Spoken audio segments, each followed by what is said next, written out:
Oh, mention his name.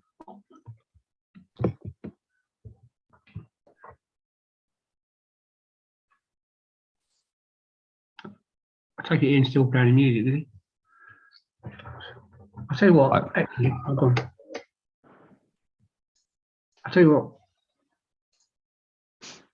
We can't hear, I think. So I don't can hear it all. Yeah, we're back, and the stream is on.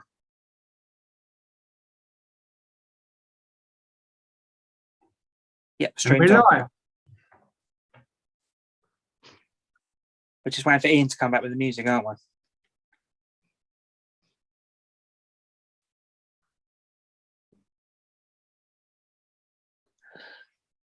Hello to our TV viewers, by the way. Yeah, good evening all. Yeah, good YouTube, evening. TV? What's Alexa. Yeah, the curtains. By the way, you're finally seeing the curtains live. Yeah, I know. Yeah, actually, that's a good point, Ed. Yeah, live. I mean, say they've got a Twitter page and got more followers than me.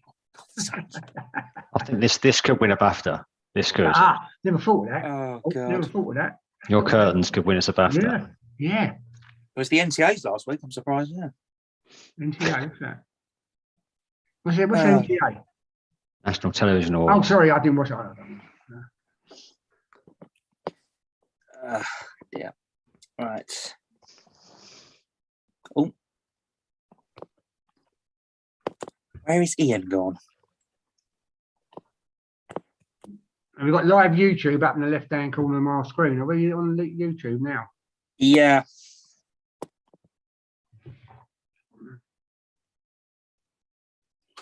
Ian, we're for those on watching us on YouTube, we're just waiting for our listeners from the radio to join us.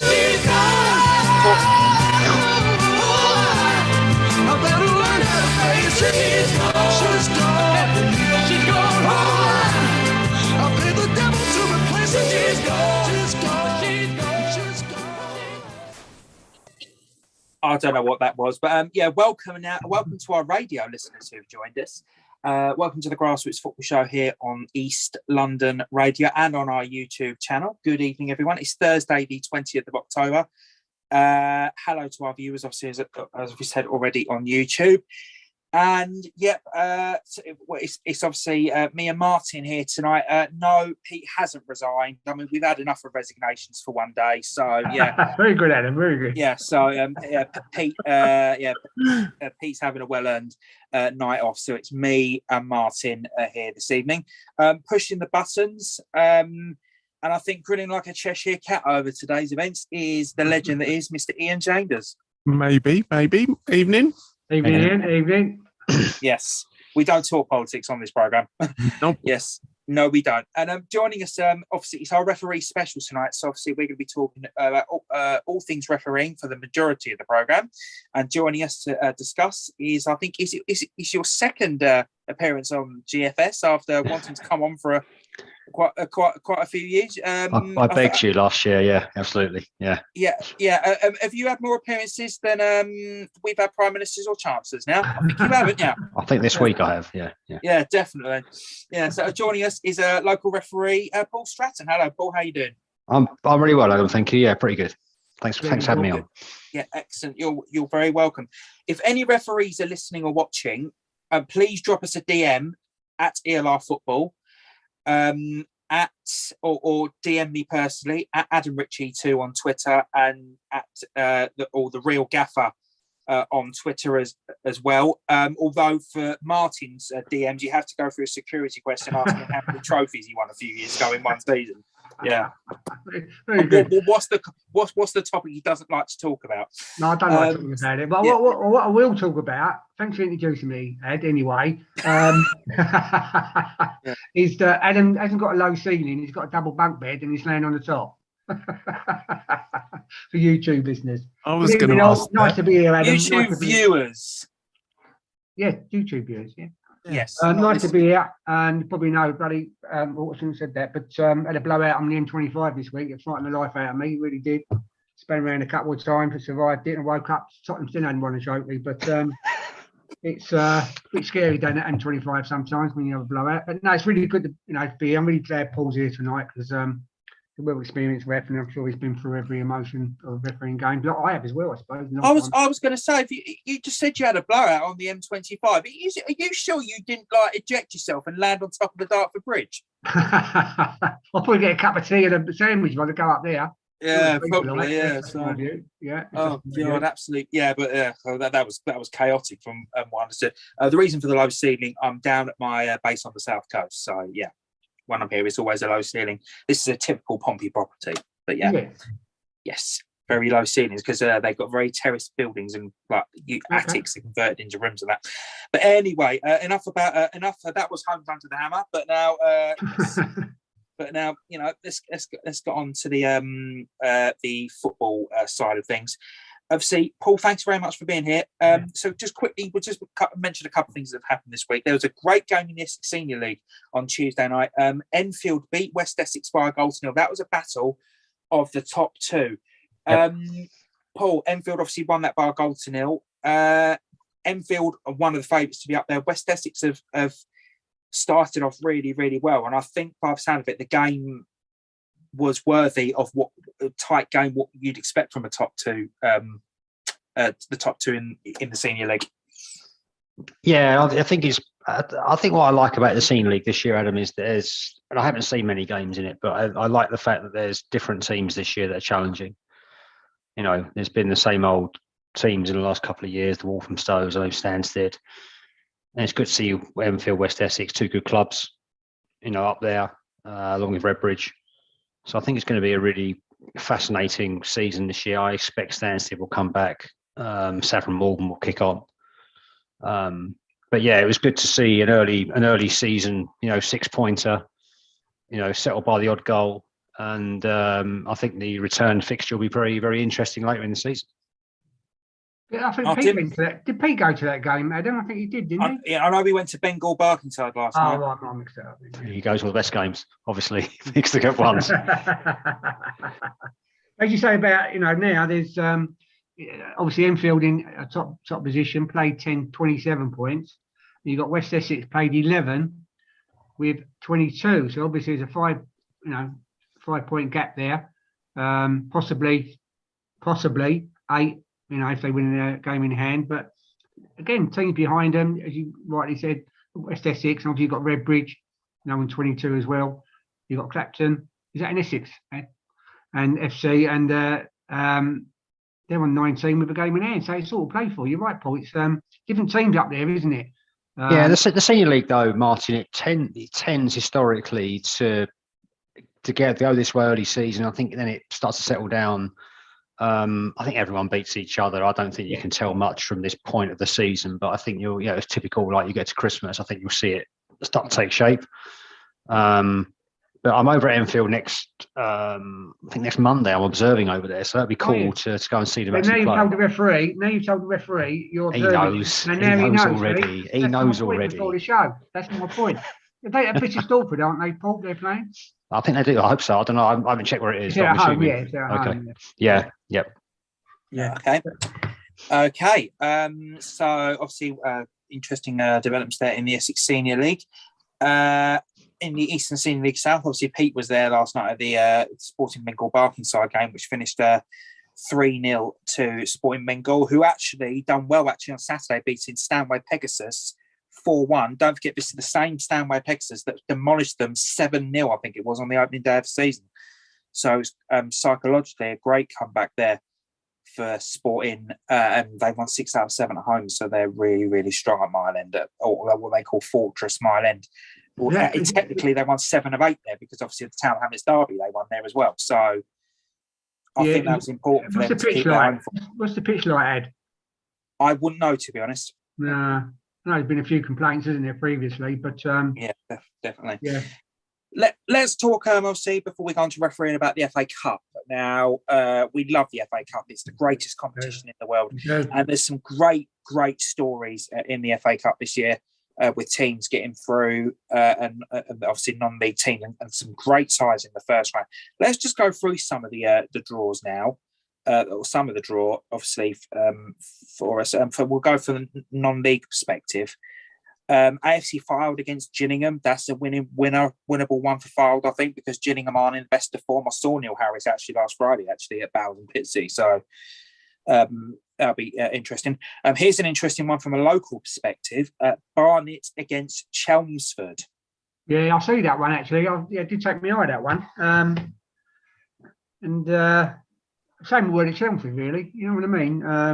I'm saying to get a better chance, but no, that's an interesting game. That it really is. And Barnet up and down season, aren't they? I know their chairman Tony there, and I think he's getting a little bit of stick from supporters at the moment.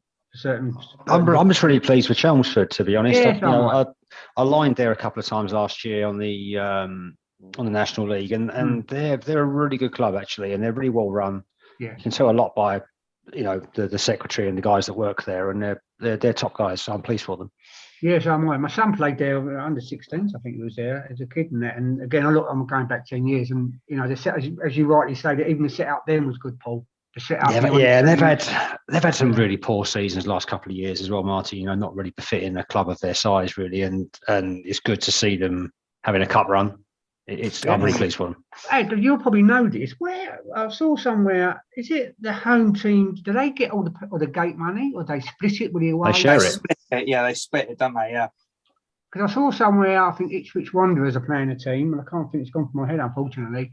Is it Bracknell? It might be Bracknell actually, and they're claiming for a night out in a hotel. Ipswich Wanderers, because they're the away side, and the home side have got to pay, and everyone's going a bit. I think I saw it on Twitter earlier on, and everyone's going a bit mad. But I say in the old days, it was, I think the home team got it, and now they split it, and I think all the rules are changing every season, really. Yes. Okay. By the way, just to confirm, the Essex Senior Cup draw for the third round has just been done. I see that. We'll go through these ties in a minute. Actually, I'm just trying to load this up here. This is going to be interesting. Shout out to the Cold End, by the way. Cold End from Twitter. Evening, mate. Thank you very much for watching. Evening, boys. And he said he's better than the news. So yeah, I agree with you. You probably agree with that.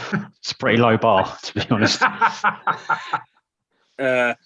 Right, so let's sort this out. I'm just getting this because I've just got word of it. So I'm just going to bring the draw up here. Bear with me. So Arsenal was still 0-0. So that's Okay. So this is the third round draw for the Essex Senior Cup. Here we go. Yeah. Now my phone has decided. Hang on. Right, I've got it here. Okay, My phone has decided. Here it is. Right. So it's Tilbury versus East Thurrock United. What's a derby? Brightling Sea Regent versus Hornchurch. Takeley or Basildon Town versus Grays Athletic. Saffron Walden Town or Burnham Ramblers against Walthamstow. Harlow Town versus Basildon United. Dagenham versus Colchester. Oh, yes. West Essex or Ilford versus Billericay. Coggeshall Town versus Holbridge Sports. Malden Tiptree v Braintree Town. # United versus Canvey Island. Romford or Stanway Pegasus versus Waltham Abbey. Great Wakering Rovers versus Chelmsford City. Southend United against Brentwood Town. Whittam Town versus Stansted or Athletic Newham. Concord Rangers versus Aveley. And Bowes and Pitsea versus Haybridge Swifts. Good draws in here, mate, isn't there? Concord v Aveley sounds pretty tasty, to be honest. Yeah, with Scopesy as well, doesn't it? Yeah. Interesting where Smallsy's gone to Concord this week. So we'd like to wish Rob Small all the best. I think that's a great appointment for Concord, personally. Yeah, we'll probably talk about, some of the abuse that might come a referee's way from the sidelines. And Rob was one of the guys that was just lovely to referee because he just wasn't like that at all. And it makes a massive difference to your game. Definitely. Okay, well, let's going back to the FA Cup draw. This one that stands out. This has been picked for telly. Bracknell Town versus Ipswich. Step 3. Was that sorry? No, sorry. That's what I was talking about earlier. About they're claiming for a night out. I said Ipswich Wanderers, didn't I? Sorry. Yeah. So, obviously, Bracknell versus Ipswich. Ipswich won the home team to pay for all their staff and everything else for a night in a hotel. because I think if I'm right, the home team have got to pay their expenses. Yeah, that's how That's it what I is. was trying to explain earlier, actually. Yeah, bit of That's how it is. I'm afraid with the FA Cup, Yeah. but and that. So, but for Bracknell, I mean, blimey, what a great tie that is for them. Brilliant. That's on ITV. Yeah, it's on TV, so I think they'll recoup the hotel costs and then some. Yeah, that's a good point. Yeah, good point. I don't know what they get, but it must be a few quid. But it's some great draws, isn't there? In the FA, I loved when as a kid you'd get up early in the morning and watch it right the way through, and even in these particular rounds, it's some cracking ties. It really is, and I think ITV have got that right. Yeah, Needham Market, a club I went to see a few years ago when I was helping Barkingside out. Nice people up there, actually. They're away to Burton Albion. Now, that's a winnable tie, really, because Burton are really struggling down at the foot of League One. The thing is, there's going to be a shock somewhere, isn't there? There's going to be a shock somewhere, and we don't know where. Please don't say that too loudly, okay? But yeah, who's got? We'll come on to that in a minute. But Needham Market, I think that's winnable. Yeah, that is winnable. It's on the day, isn't it? It's on the day. Definitely. Buxton, who got to the second round last season, they host Merthyr Town, so that guarantees a non-league side through to the second round. So they'll both be pumped up for that one. Definitely. No, brilliant. That's what we need. More non-league teams in there. Definitely. Charlton, I was there on Monday, but we won't talk about it. Against a Colville Town, who sprung the surprise of the round in the fourth qualifying round, winning 3-2 against Notts County at Meadow Lane. Yeah, so that was brilliant result for them. So, Paul, if you're a Colville, you can just go into that and enjoy yourself and have no fear because you've done it before. Why not do it again? Yeah, and someone's got to do a more than Tiptree, right? They can easily get a result there. Obviously, you see it every season. You say there's always one upset. Why can't it be them? Yeah, true. Yeah, exactly. Cheltenham Town, they host Alvechurch of the Southern Premier Central. The draw was there on Monday night. Again, that reminds me a bit of the Burton Needham Market game, to be honest, because Cheltenham on a really bad run in League One at the moment. So that'll be interesting. Chesterfield, I keep forgetting their National League now.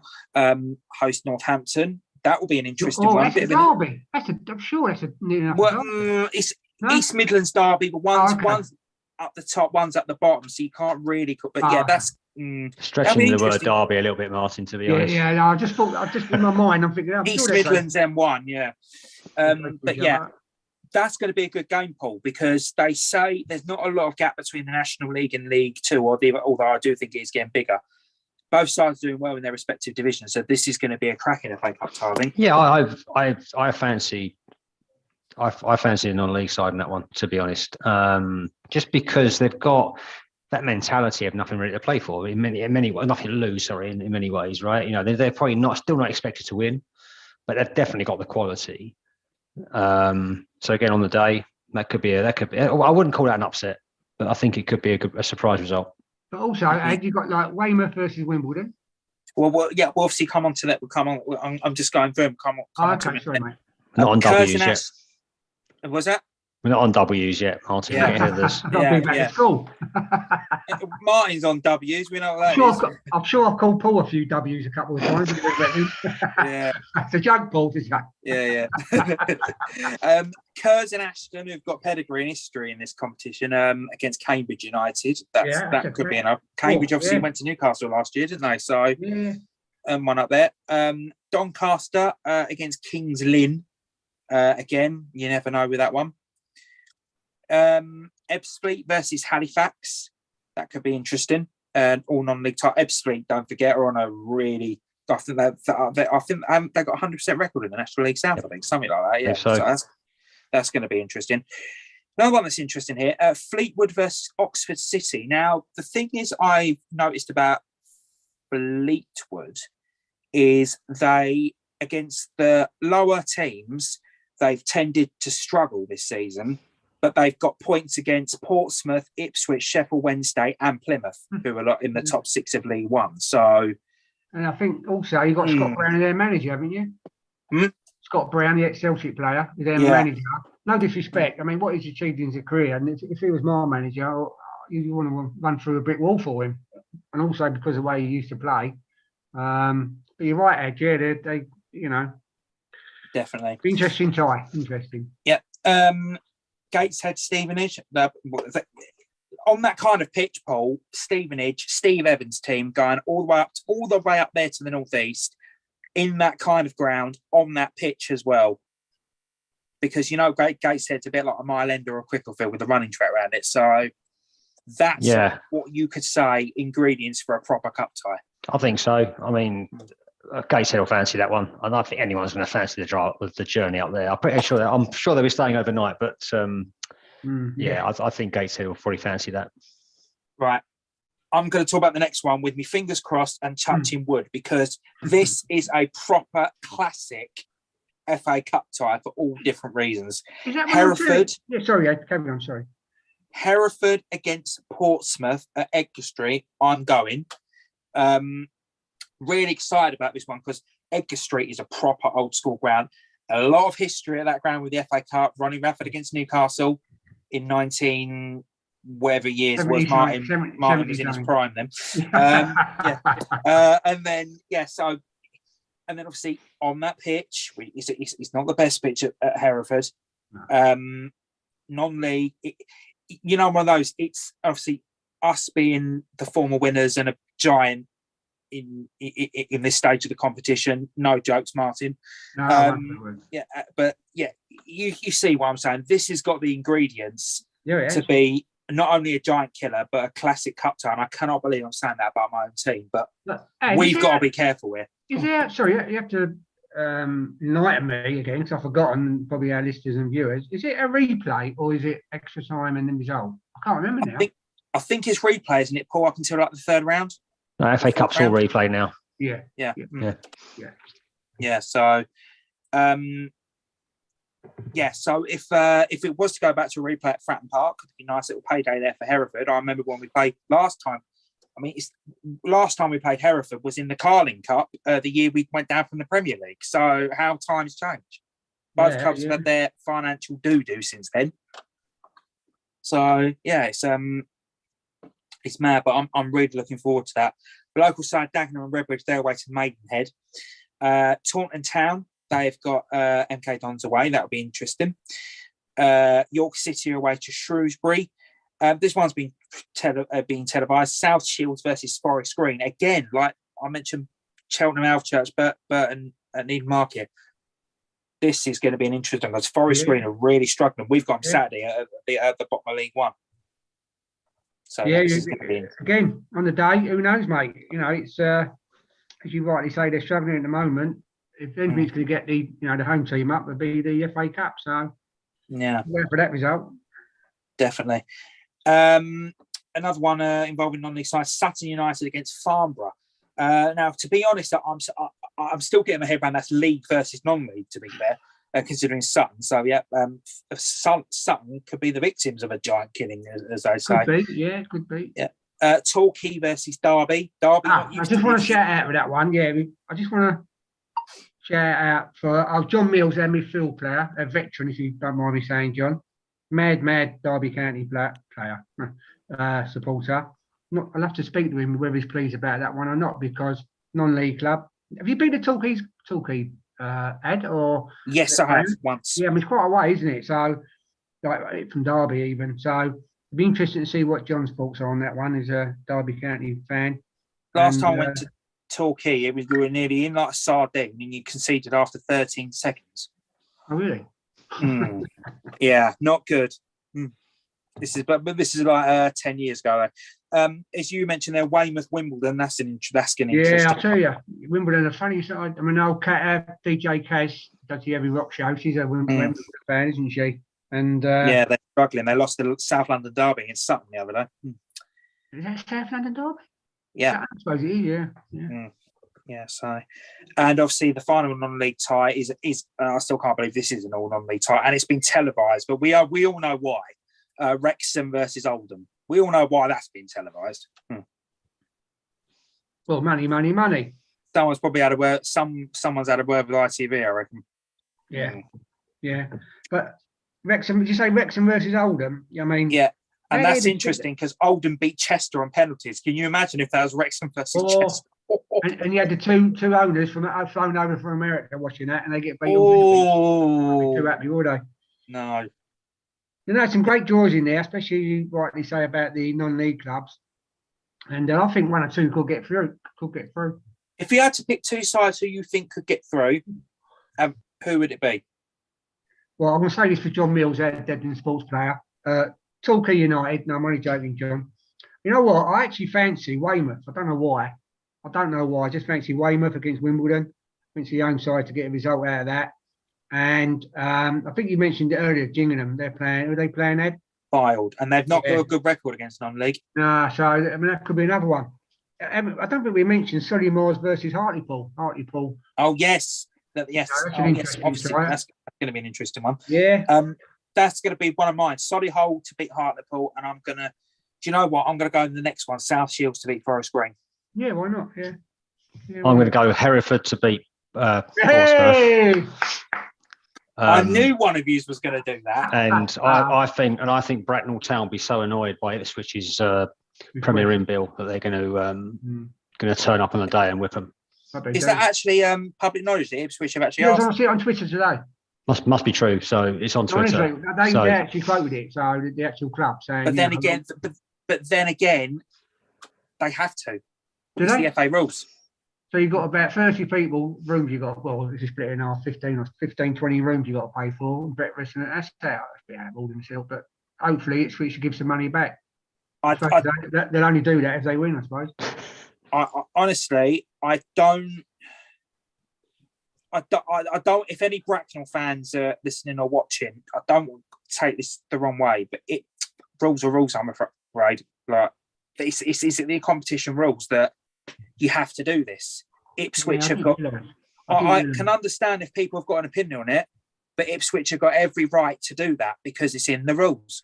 Well, let's just hope. I don't know how wealthy they are at Ipswich. I really don't. I just hope that they can give some money back after the tie. I believe there are, to avoid lots of conjecture. I think there are some rules around the level of expense and stuff like that. So I don't think they're going to be staying at Dorchester.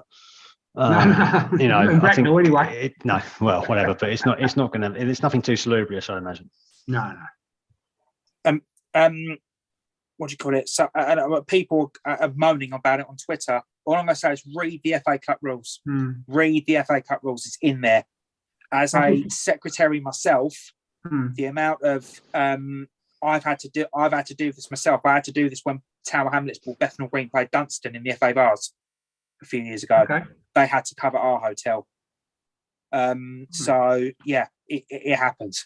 Well, unfortunately, enough, it is what it is. No. In fact, Debden Sports are playing in Romford on Sunday morning. Why wouldn't you stay in the hotel Saturday night? I wouldn't recommend anywhere in Romford. No, the boys. Yeah. Listen, the boys are a bit at the bar and that, so they wouldn't probably get up anyway. Oh dear. Yeah, absolutely. Oh dear. Oh. Well, so we've got a nice cup of tea off Mrs. B. Thank you, Mrs. B. Thanks, I must Mrs. say, when I had accident in the week, she was checking my life policy. I didn't find out till later. Didn't know I had one. Yeah, go on. Yeah, interesting ties, mate. Interesting ties. Very, very interesting. I actually love it. Really do. I bet you do. I bet you do. Right. Okay. Well, let's go on to the main reason why we're here and about obviously the abuse of refereeing.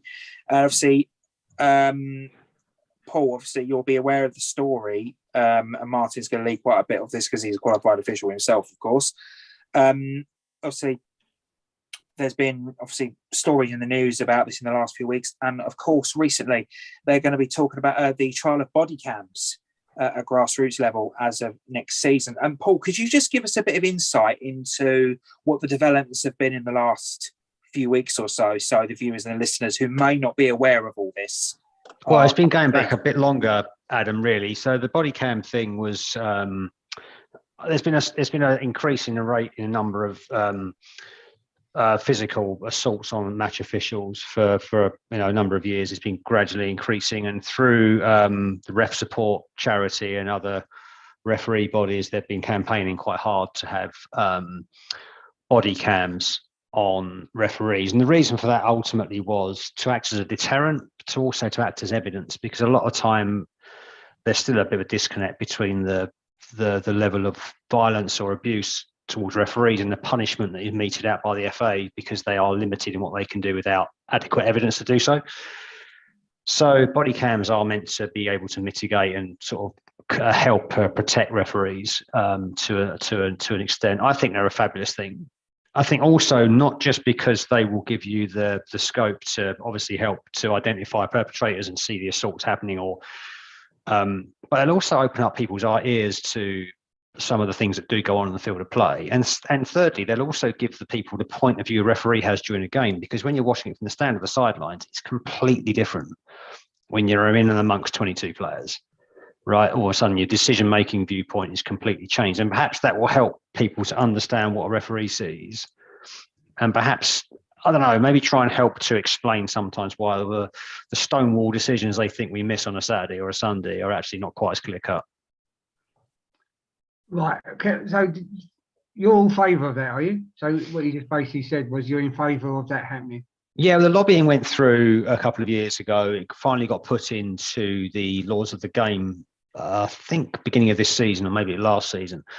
So it previously didn't used to be allowed, right? So part of the referee's equipment was listed in the laws of the game, and it said it doesn't mention body cam. Right now, it actually does. Oh, really? Yeah. So it used to be you have a whistle, a pen, or watch, whatever, but there was no reference to it, and now there's a reference to allowing body cameras to be worn. Okay. And then it's up to the individual country FAs to administer that.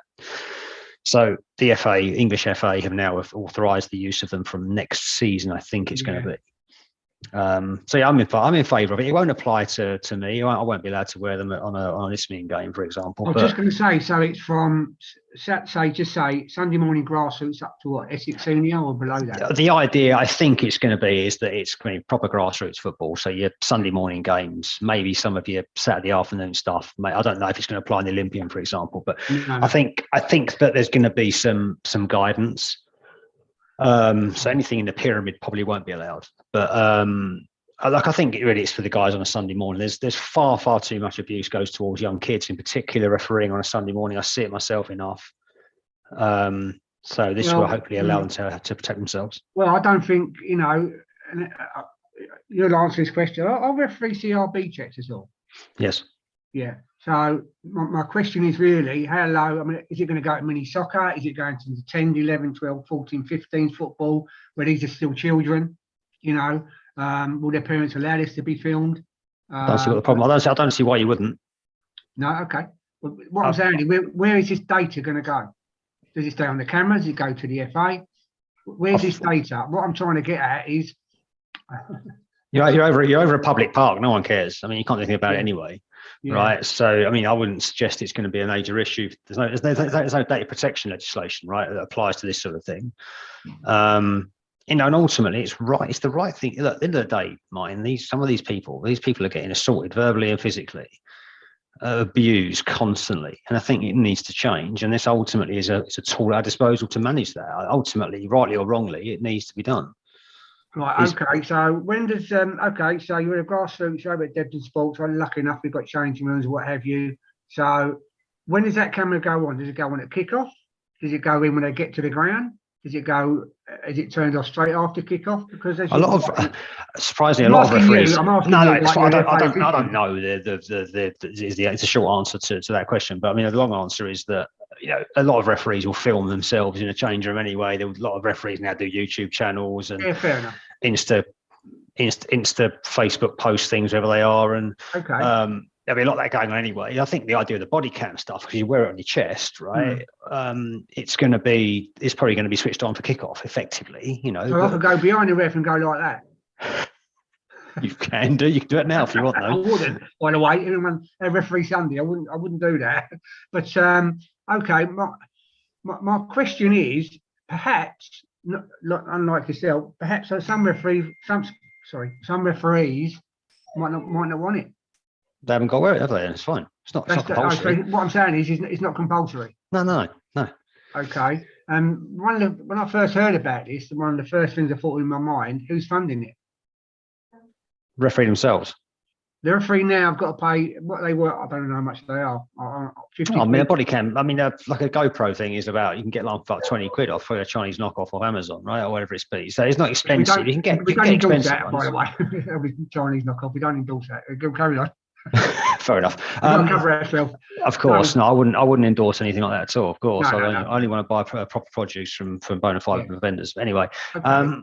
the body cam stuff, it's purely up to the match official if they want to wear it. They have to pay for it themselves. Like we have to buy our own kit, for example, right? You know, I spend a couple £100 a year on kit because that's what I have to do.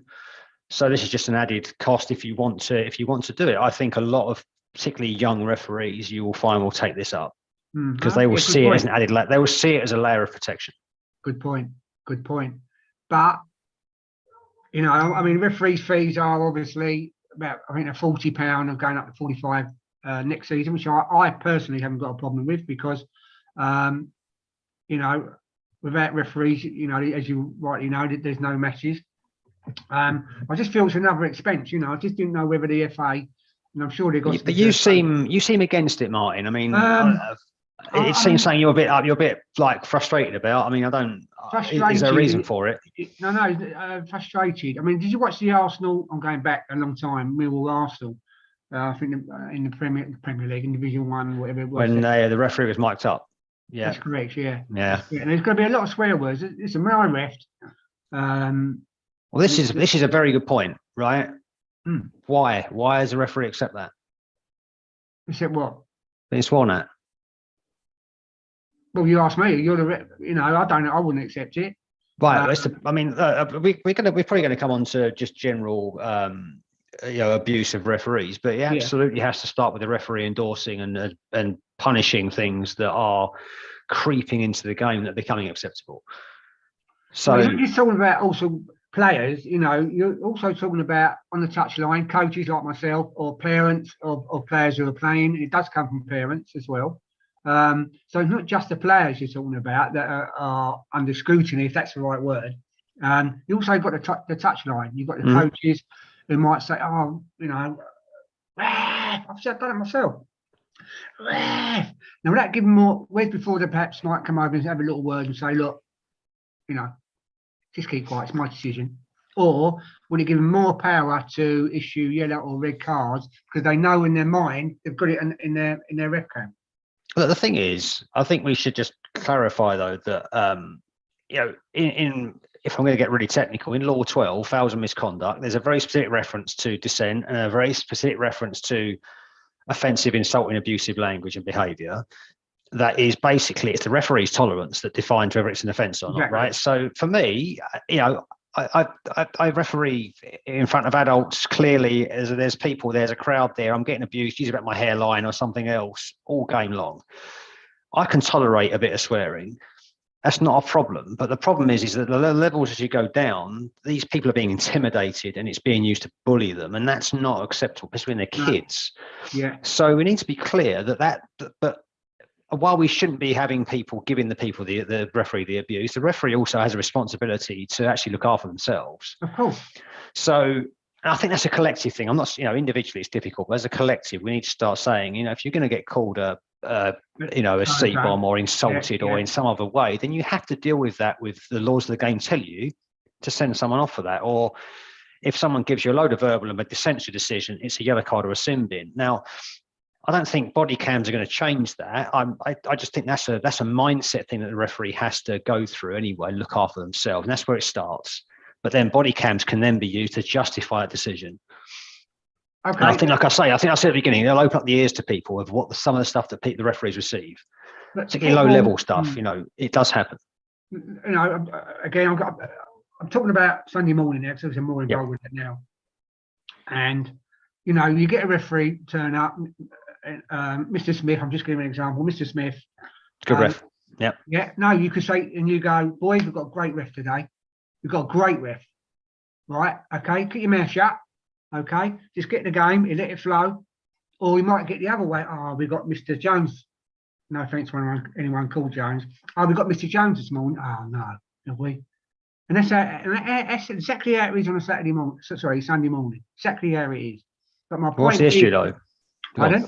What's the point though? Go on. What's the issue? Sorry, my point is, will they act differently? Okay, a good ref and a bad ref, if you like, in my opinion, act differently if they're wearing a ref camera. Will they act differently? Will they have more authority? It's difficult because we haven't seen it, in Grassroots. If they did, I would only see it as a positive. I would still see it as a positive because I would say they would have more confidence to do what they would normally do, or they expected to do, because they'd have the evidence to support why they've done it. Right? And this is the point I'm trying to make, is there's too many referees that don't punish and don't administer and don't deal with situations because they feel intimidated to do so, or they think they won't be supported. But if you've got a body cam on, actually, what you're probably going to start seeing is the referee much more open to punishing things, and that's a good thing, right? I'm not suggesting that the referee, when he gets someone moaning about a foul, gets a yellow card out, but there's too much that goes on that referees let go for either intimidation or just disinterest or whatever it will be. And I think this is a great step to trying to manage that. And there's responsibility on all sides. So I'm not an apologist for referees as such, but I am saying is that I think that if it gives them confidence to do things better by wearing a camera, I'm all for that. Okay. Don't you think, though, football is played, and I'm talking on a playing surface, don't you think football is more, it's instinct? Look, I might mess a ball up, I might, say to the ref, I won't use any swear words, bloody hell, ref, and now he's got the camera on, he's gone, well, I'm recording that, I better stop. No one's going to punish that, right? The problem with players, spectators, any participants in football is the context of everything that they do. The problem as a referee that I get really wound up about, and the reason I will start getting cards and dealing with stuff, is because the context is missing. So half the time I'll get as much abuse for a throw-in on the halfway line as I do for a penalty in the last minute. And that doesn't make any sense to me. And that winds me up massively. I can accept a load of people giving me stick about a last-minute penalty because it can be a game-changing, match-changing instant. But the level of vitriol, abuse and stuff you'll get for something innocuous, because players just want to have a fight with you, it needs to be dealt with. So that example, it's just, everyone's got a decent tolerance level, right? It's just, we're not morons. No. Even at Grassroots on a Sunday morning, everyone just wants to get on. Some just want their 30, 40 quid, whatever. Some of them want to get fit. Some of them want to progress up the levels. That's cool. Yeah. Some want to give back to Grassroots football. Yeah, that's very, very altruistic, right? So it's fine. But the problem is that there were too many participants in the game that ruin it for everyone else because they have no sense of control. But Paul, you're going to get that. The simple reason is you've got one referee and 22 players. So what you just said, basically, that's understandable. Not understandable. That's what you probably expect. You've got 22 players, coaches and I disagree. Mine. There's nothing happens on a Sunday morning or any football game that's life or death, right? End of the day. No. Right. It might be if you lose 1-0, we'll get a penalty against you. But why can't people behave like they behave in their workplace or at home with their family? I don't get a cold cup of tea of my wife and start chasing her around the house, screaming in her face. No. Right? I don't go to work and have one of my staff come to me and they've spelt something wrong, and I start running around after them and start berating them or start chanting at them from 100 yards away and start calling them a W. End of the day, that doesn't make that content. Why when you cross the white line do you suddenly become an animal? It doesn't make any sense. Not all players. Of course they don't. But what I'm saying is that there's enough people that do. And it proliferates down from the top level. Anyone that says that Premier League doesn't influence Grassroots. Well, my next point was Liverpool manager, was it, the weekend? Right, and that's a great example. I agree with that. I was sorry to interrupt, Paul. I've said for a long time that people watch too much telly and they try and copy it. Yeah, agreed. I mean, I read this actually a couple of days ago that there was people arguing that the Premier League has no influence. Which is just absurd. It's just a ridiculous straw man. It's just never an argument that holds any water. Simply because you know full well that if Ronaldo wears these pair of football boots or celebrates a goal in a certain way, next Saturday all the kids are copying it, right? Yeah. So we all know it happens, and it's exactly the same with players' behaviour. And if you take the Jurgen Klopp example, right? And I've been on the receiving end of this. This is why I stopped lining last year. I had a choice this year to progress to full-time refereeing versus lining, and I gave up the lining because I can't stand the fact that I get so much stick for what the referee does. But the Jurgen Klopp example is classic, right? It's not a game-changing decision, right? The guy's fouled Mo Salah, fine. He's pulled him down. The lino can't see through the player because he's not got X-ray specs, so he can't see it. That goes on in the game all day. The referee's too far away. He can't see it. They may be having a conversation on the mics. We don't know. The referee may have said, I've seen it, but leave it, for all he knows, you know. And basically the phase of players continued onwards. And then Jurgen Klopp has got absolutely apoplectic, completely, and again, out of context with the whole situation. I think they're winning 1-0 at the time, right? So it's just absurd. And he's then acting like a complete animal, chasing the liner down the sideline, screaming in his face.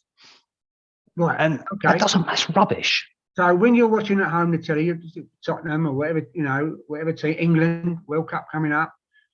So do you sit there emotionally for 90 minutes, Paul, as a referee as well, right? Whatever team you support, and just sit there like that. Don't you say, where? No, you must have. No. I want to film you one day come round. As I said to you before we came on air this morning, I watched Spurs last night, and I'm a Spurs fan, and we give the ball away so much. It makes me want to put my foot through the TV and send Spurs the bill. That's how annoyed I am by it, right? Yeah. But all I do is just give my son was texting me last night, so I give him an elbow to annoy him, or I punch the cushion, you know. But no, I don't resort to any other physical violence. But I mean, I'm emotional about the game. I get that, and that's what I'm saying. Is we understand there's levels of emotion. However, they need to be in the context of it's not life or death, and 3/4 of almost all the time, they don't make any sense in the level of reaction to the actual offence that's taken place. Do the curtains get the same abuse? All the time when Mrs. B has to go at me, yeah. And we have to remember something else, Martin, as well, for football. You know, for everyone that's listening or whatever, the football is a game. As a referee, it's a game of angle and opinion, right? It's the only two things you've got. So I will have a different view to you. And that's cool. You can disagree with what I've done. But the most important thing, I think I mentioned it last time that I was on this, is that you have to, there's never any acceptance of the fact that maybe the referee's closer. Maybe he's got a better view. Maybe he hasn't. But we should always look at why a decision's been made rather than whether it has or not. Because that's an opinion, right? It's not factual. And then secondly, it's often the time the referee's the best placed person on the pitch, right? They are. I mean, the people on the sidelines have no credibility, yet they're the ones that want to give you the most abuse. It doesn't make any sense.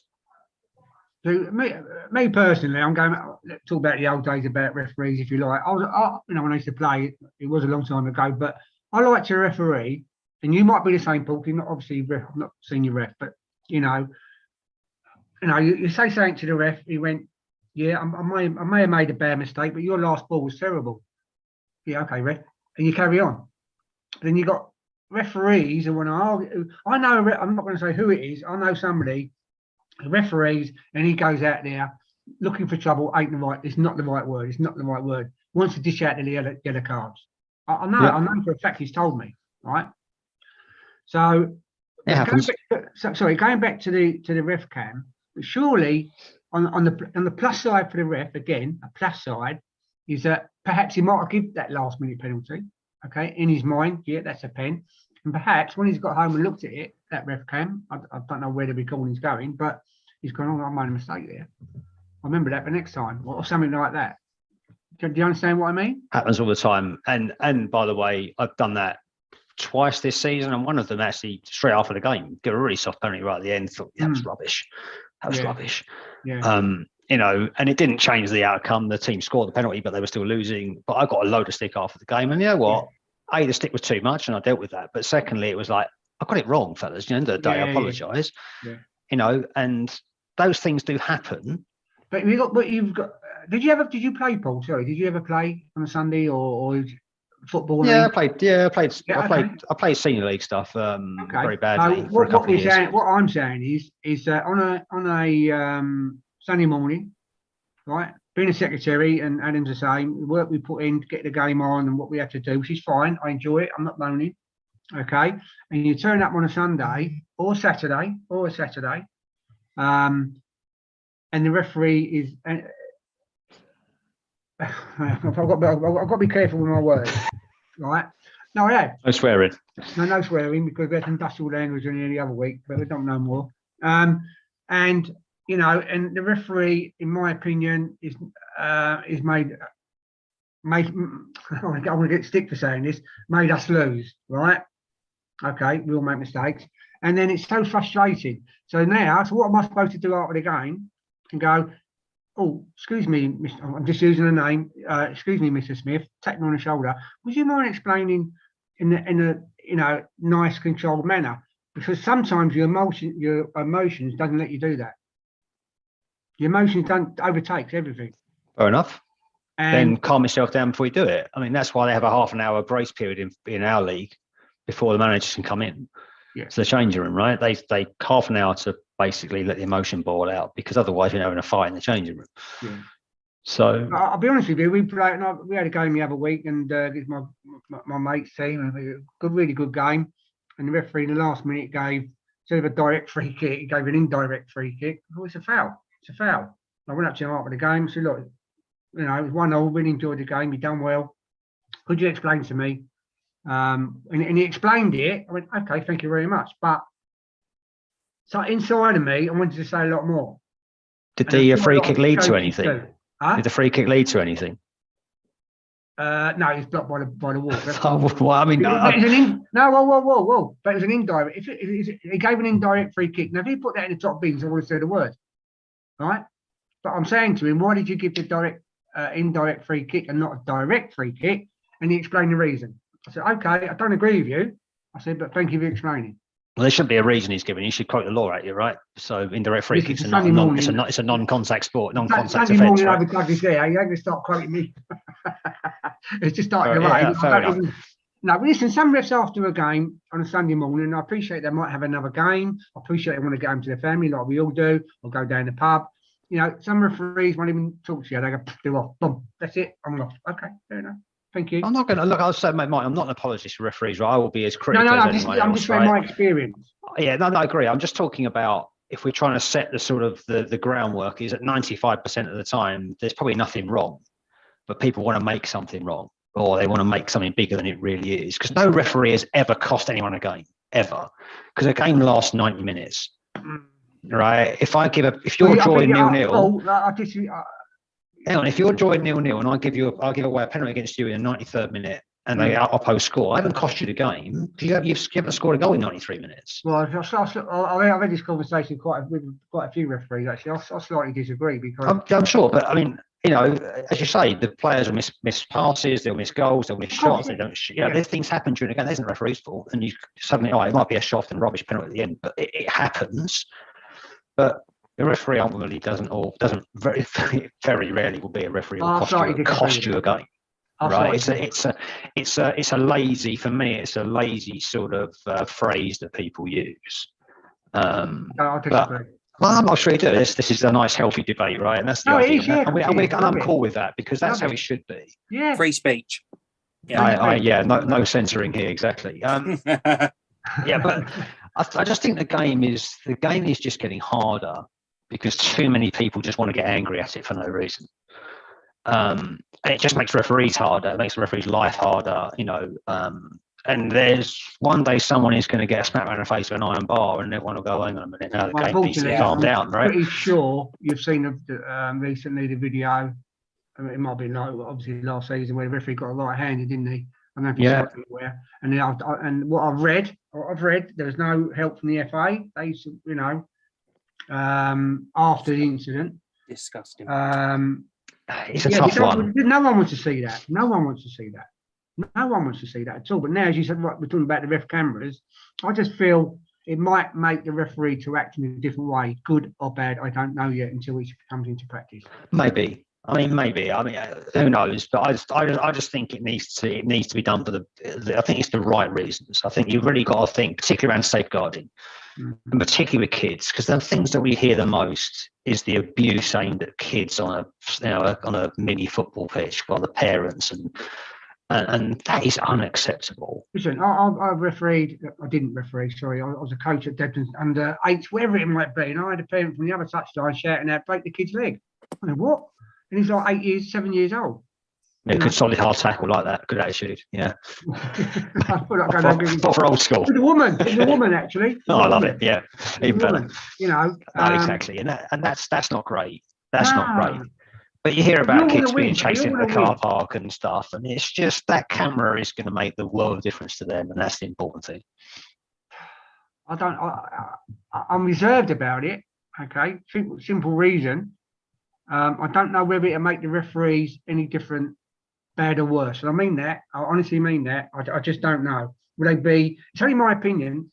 No one else's. We haven't seen it in action at Grassroots. Would it make them more cocky? Well, I've got this on there. You come up to me. Come on in. Talk to me. That'd be a silly thing to do, wouldn't it? But yeah. No. What I'm saying is, again, I go back when I played. If I called a referee a silly old so and so, he'd go, "Yeah, I might be," he said, "but you just missed that open goal." And I love all that. And that happens at my level. That happens all the time at my level. That conversation, little one-to-one conversations all the time. And I love that sort of stuff. You know what? Because I can dish it out as much as I can take it. It's cool. It's cool. However, we need to protect these people that are lower level because they haven't got 3 officials, they haven't got crowds, they haven't got a bit more professionalism in the game. They've just got a bunch of animals on the sideline or they're playing the game and they need to be looked after a little bit. So I think it's about levels. But I get your point. I know it could go the other way. You're right. It's the same as when you're talking about people being observed. They know the observer's coming and do they act differently, right? Maybe they do. I don't know. But the point is that we have to see it and to find out with the body count whether it has difference or not. Yeah, that's a fair point. That is a fair point. My other issue, sorry, it's nothing to do with the FA. I'm not a fan of the FA anyway. So I love them. Yeah, well, that's great. He's smiling now on YouTube. He's smiling, so I don't know what that means. My point is, why can't the FA? Well, you wouldn't know this, obviously, but why can't the FA? Said the referee, as you rightly said, they get £45 for next season. So basically, to get their equipment and the ref cam, they've got to play 2 or 3 games for free, possibly. Right. So why can't? I'm asking you the question. I know you probably don't know the answer, but why can't the FA or I'm obviously my account is the Essex FA. Why can't they help them out? With part funding or funding. Well, no one say they won't. No one say they won't. We haven't heard, for example, what Essex want to do. Essex FA may well, if they've got a few quid in the bank, maybe they'll do it. Maybe there's a benevolent society. Maybe they'll fund it. Maybe they'll group buy 100 body cams and they're going to cost you £10 each. I don't know. They're bulk bikes. I don't know how it works, but the cost of the equipment stuff for referees is just part and parcel of the gig, really. I mean, the same way you get charged 130 quid to do the training course, right? Yeah, that's another point. Yeah, you could argue. I haven't really got an opinion, so I'm not really allowed one. But well, I am, but I don't really care about that because I think you recoup the money fairly quickly. In the same way, that every year at my level, we're not allowed to wear any other colour than black, right? So no, it's fine. But if they said to us you had to go and buy coloured kits next year, for example, I can't pay for it myself. Fine. So there can be directions that come down that you can either follow or you don't. And ultimately, you don't have to buy a body cam. You don't have to have the latest kit. You don't have to have new boots, right? So they're not things you do every season. So I don't think they're expensive. Well, I say I don't know. I'm not into technology. It's a radio group, quite rightly know. But I'm just about to send a WhatsApp message. But my other point, I'll just give you a quick story, if you don't mind. It's not about me. It's about my son. He was refereeing the game. I'm going back again about 10 years. Want to earn some money? So Dad, what about some refereeing? Yeah, go on. I'll sort out the course. Go down. Passed it with the Essex FA. Doing okay. One particular game I just remember. It was over in Loughton somewhere. And I know the two teams, I'm not going to mention them. And I was right in line. And the striker's gone through. The ball's bouncing towards the keeper. The striker's gone through, sort of nicked the ball off the keeper, boom, put it back in there. This particular team lost 2-1. Okay. And we always used to have a chat about the game. But before we got off the pitch, I just like walking on there, make sure he's okay. Because it was his first few games. Suddenly out the crowd, as we were walking off, me and my son, as we were walking off, someone shouted out, "That was a diabolical ref. Ref, that was diabolical. You shouldn't be reffing." Right? My boy Callum's gone, "Dad, don't say nothing. Don't say nothing." I thought, okay. So I started walking off, and this guy on the touchline, the parent, right, still giving my boy a little bit of abuse. I thought, I'm not having this. Right? I walked home, I went, "Mate, here's the whistle. Next week, you can ref, okay, and see how you get on." Like that. And he didn't say nothing, just shut up. Everyone just went quiet. And we just obviously got in the car and I spoke to him about it. I said, no, in my opinion, you made the right decision. And but obviously now, I presume, with parents on the touchline, and it was a youth game, by the way, it wasn't, obviously high up. But what does someone get from that, Martin? I What don't does know. someone get from Well, the shouting abuse frustration at of the losing, kids? because we all get up on a Sunday morning, we all want to win. Let's be honest, we all want to win. I don't care what anyone else says. We want to win a football match, and we all get up and put the training in the week and Yeah, this, that, but and the not other in the team. so badly that I've got to shout abuse at a 14-year-old kid or whatever it is. It's just bizarre. Yeah, well, You know what I mean? I think it was 16. No, it couldn't have been 16. Yeah, about 14, 15. Yeah. Yeah, even as an adult, it's irrelevant, right? Because that's still a stupid thing to do. Shout it, come and chat to him. What's he going to do? I mean, yeah, I'll be honest with you. Some managers did. Listen, I'm not saying he didn't make a mistake, but some managers did. And I go, Kel, do you want me to intervene or anything? No, I'll deal with it. Yeah, great stuff, And then we'll have a chat about it. But this stuff goes on, mine, right? It does. It goes on from spectators, from participants in general. It happens. It happened to me a few weeks ago. I did an FA Trophy game. As I was leaving the ground, I got accosted by a load of the away fans who'd been on the sauce all day. Started giving me a load of verbal, load of abuse. And I actually at one stage thought there could be a ruck here because there's a couple of them are pretty inebriated, and were basically giving me all sorts of verbal. It's no point me arguing with them because I'm just going to get into a fight. Yeah. But their level of anger was aimed at me because their team lost on penalties, which is bizarre. It's my fault all of a sudden. Were giving me a load of abuse.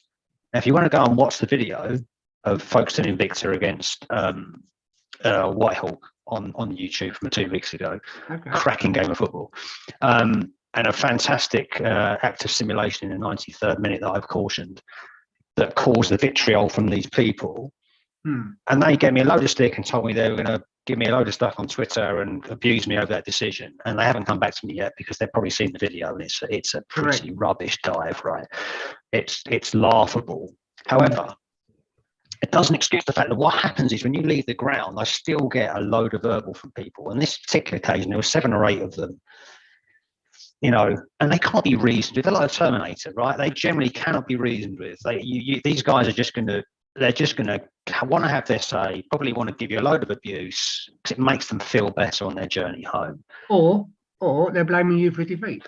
Well, they were blaming me for not giving them a penalty, right? Now, it didn't matter because they went and scored a minute later anyway, but that's by the by. The point is, and I come back to my original thing to you earlier it's a game of angles and opinions, right? I had a great angle, I had a great view, clearly you could see it was an act of simulation, cautioned it, didn't give the penalty. Now, that was the right decision. Watch the video, the slow motion is incredible. The dive through the air is incredible.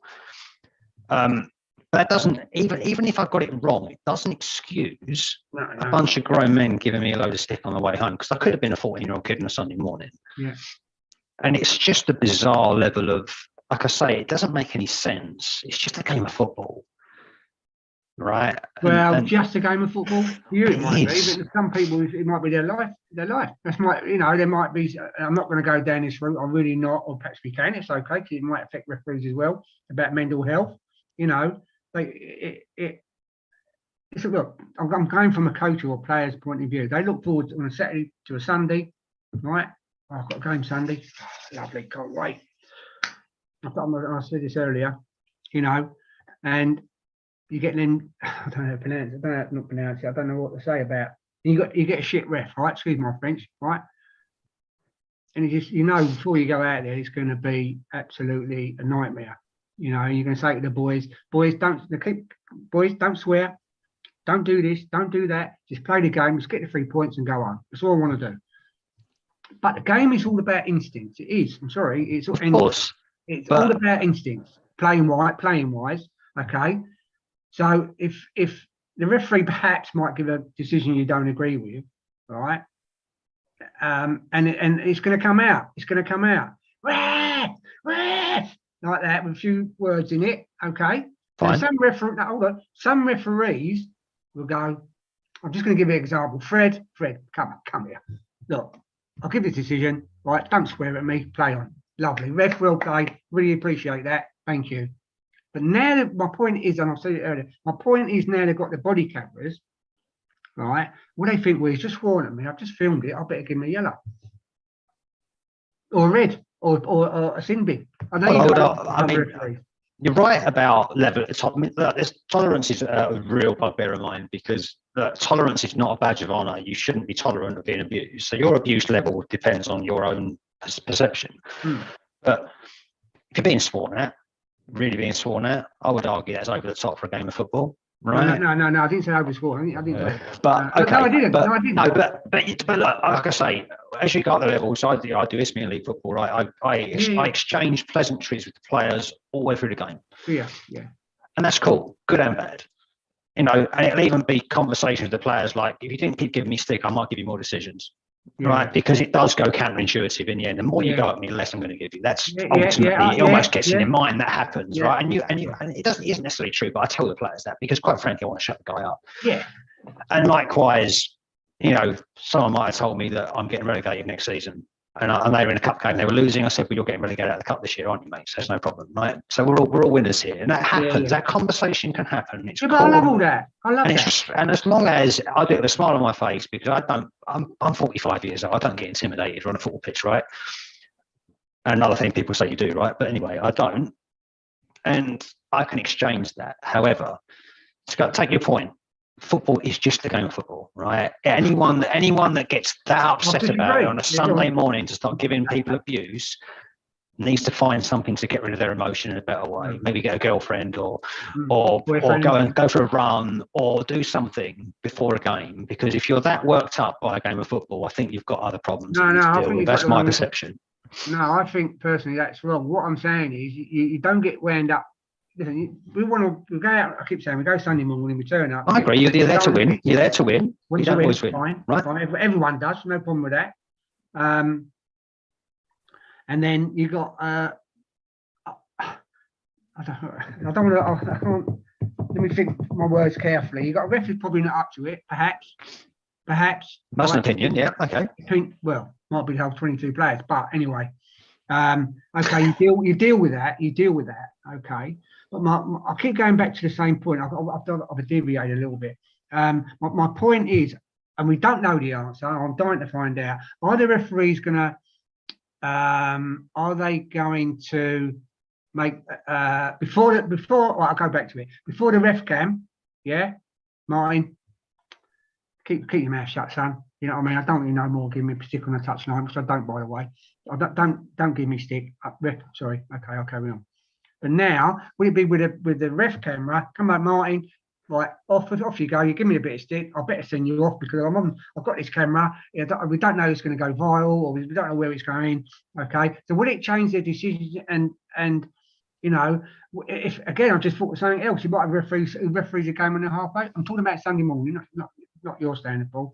On a Sunday morning, they're standing in the archway line and they ref the game there. Okay. I think you're looking at it the wrong way around, Martin.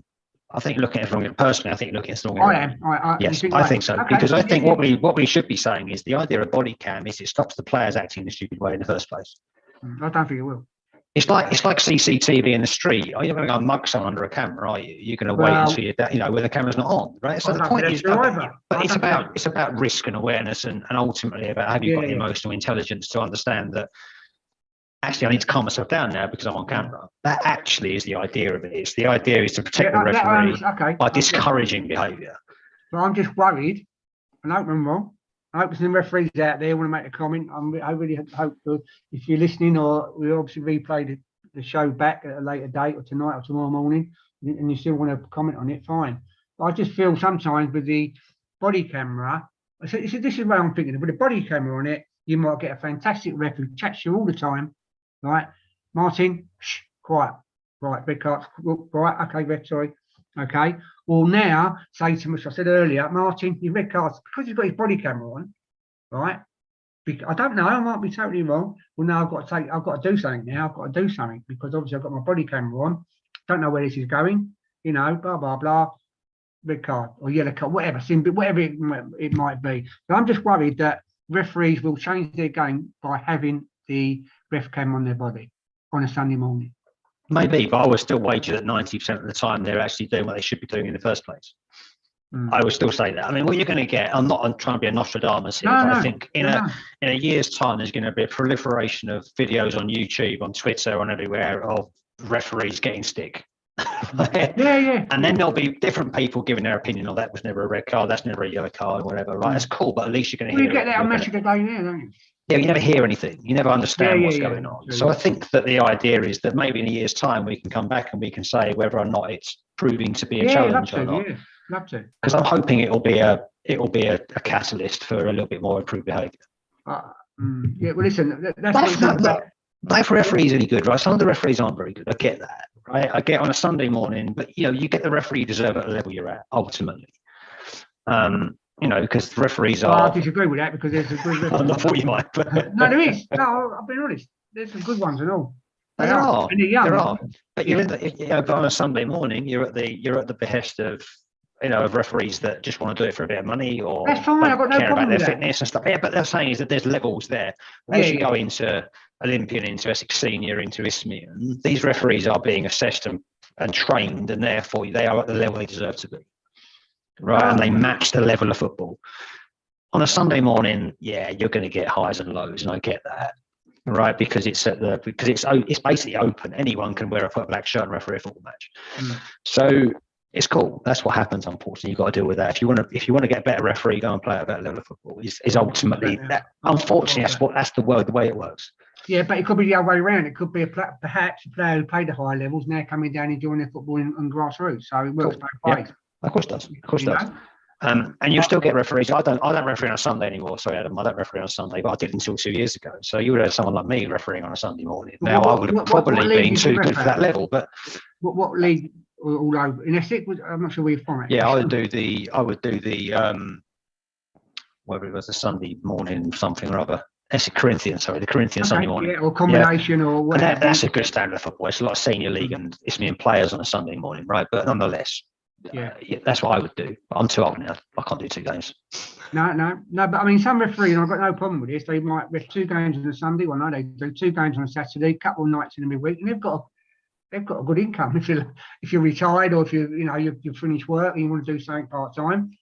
They've got pretty sore legs and probably pretty sore ears. No, they probably have, but they enjoy it. But also they do it for the money. Listen, they do it for the money also. But I've got no problem with a referee turning up on a Sunday just for the money. I've got no problem with that. There aren't many that do that, though, are there? No, it's true. That's true.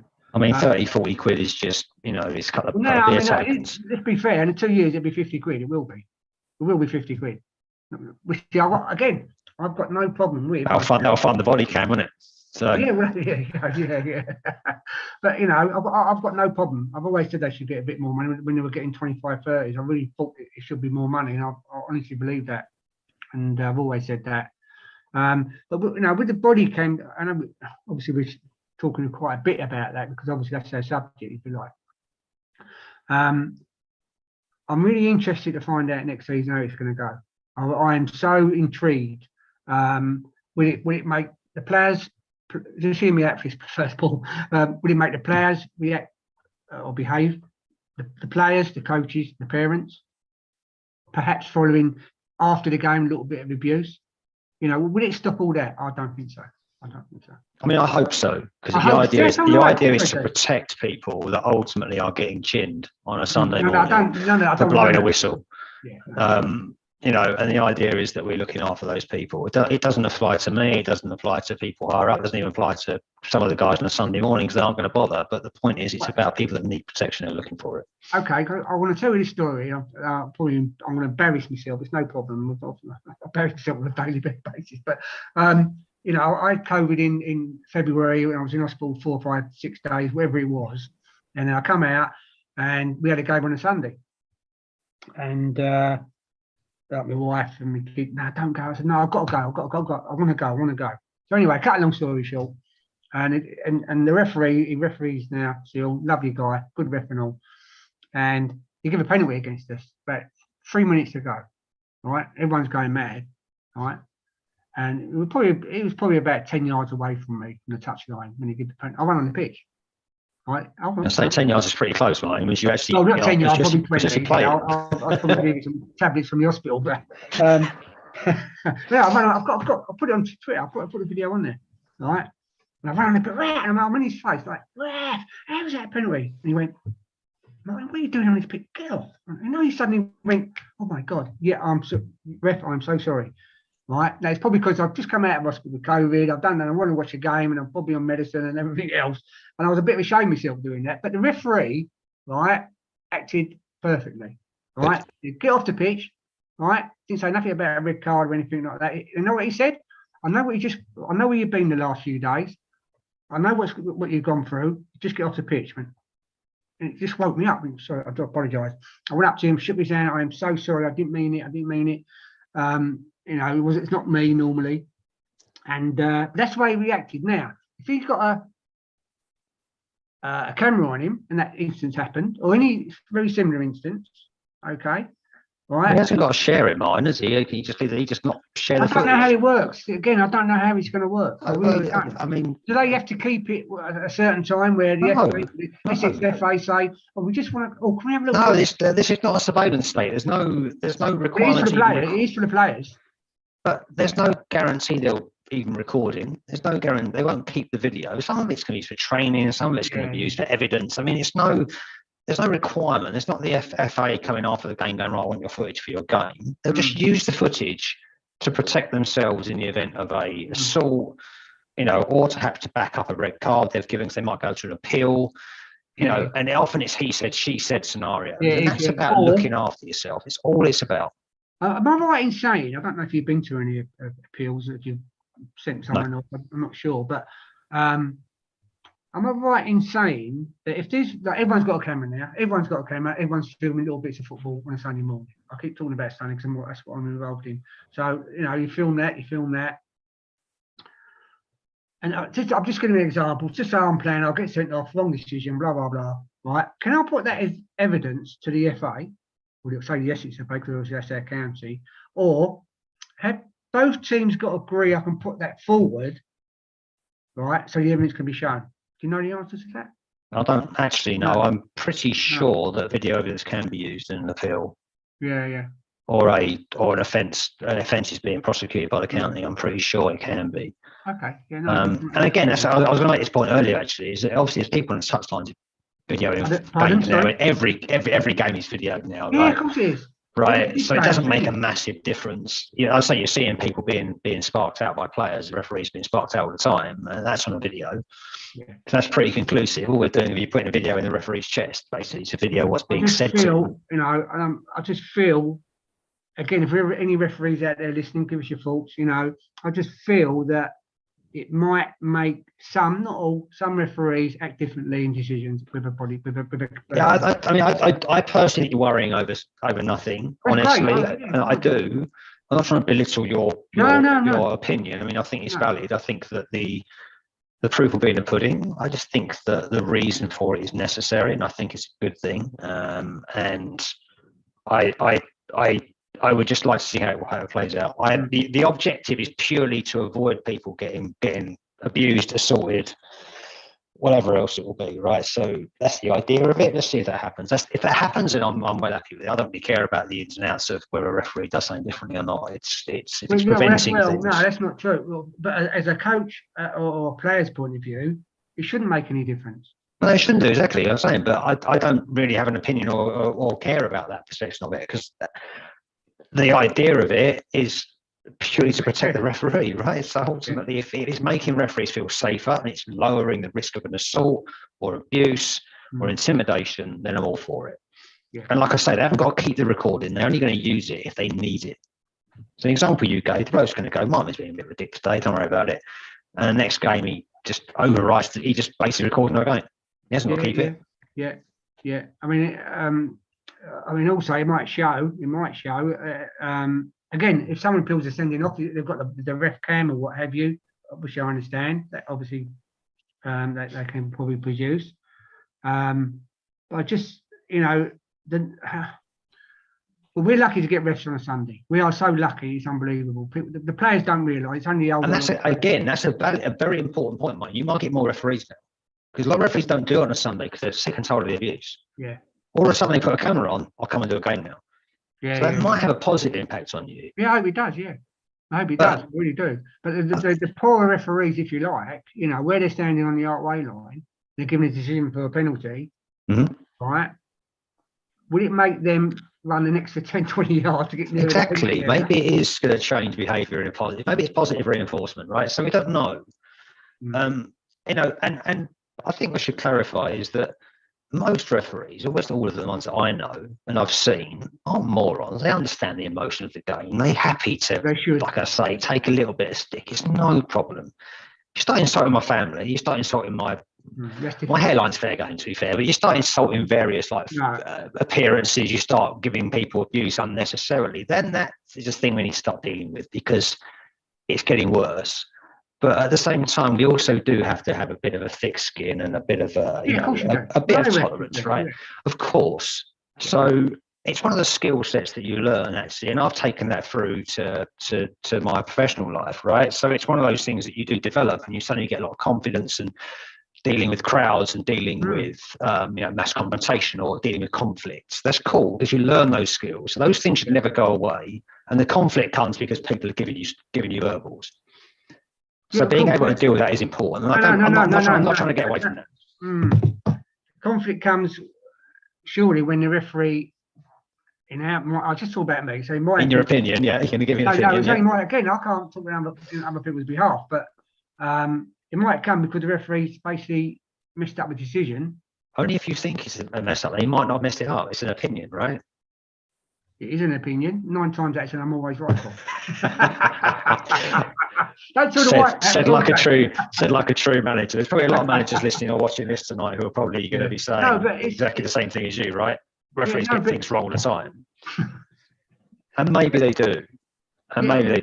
Well, not maybe they do. A referee will make less mistakes than a player will during a game, right? But however, our mistakes have consequences. I understand that, so I don't necessarily buy the argument that a player making a mistake is the same as me making a mistake. I get that because we often say to players, you said earlier, well, you ref, that was rubbish. Okay, fine, but you gave away a pass 5 minutes ago. Yeah.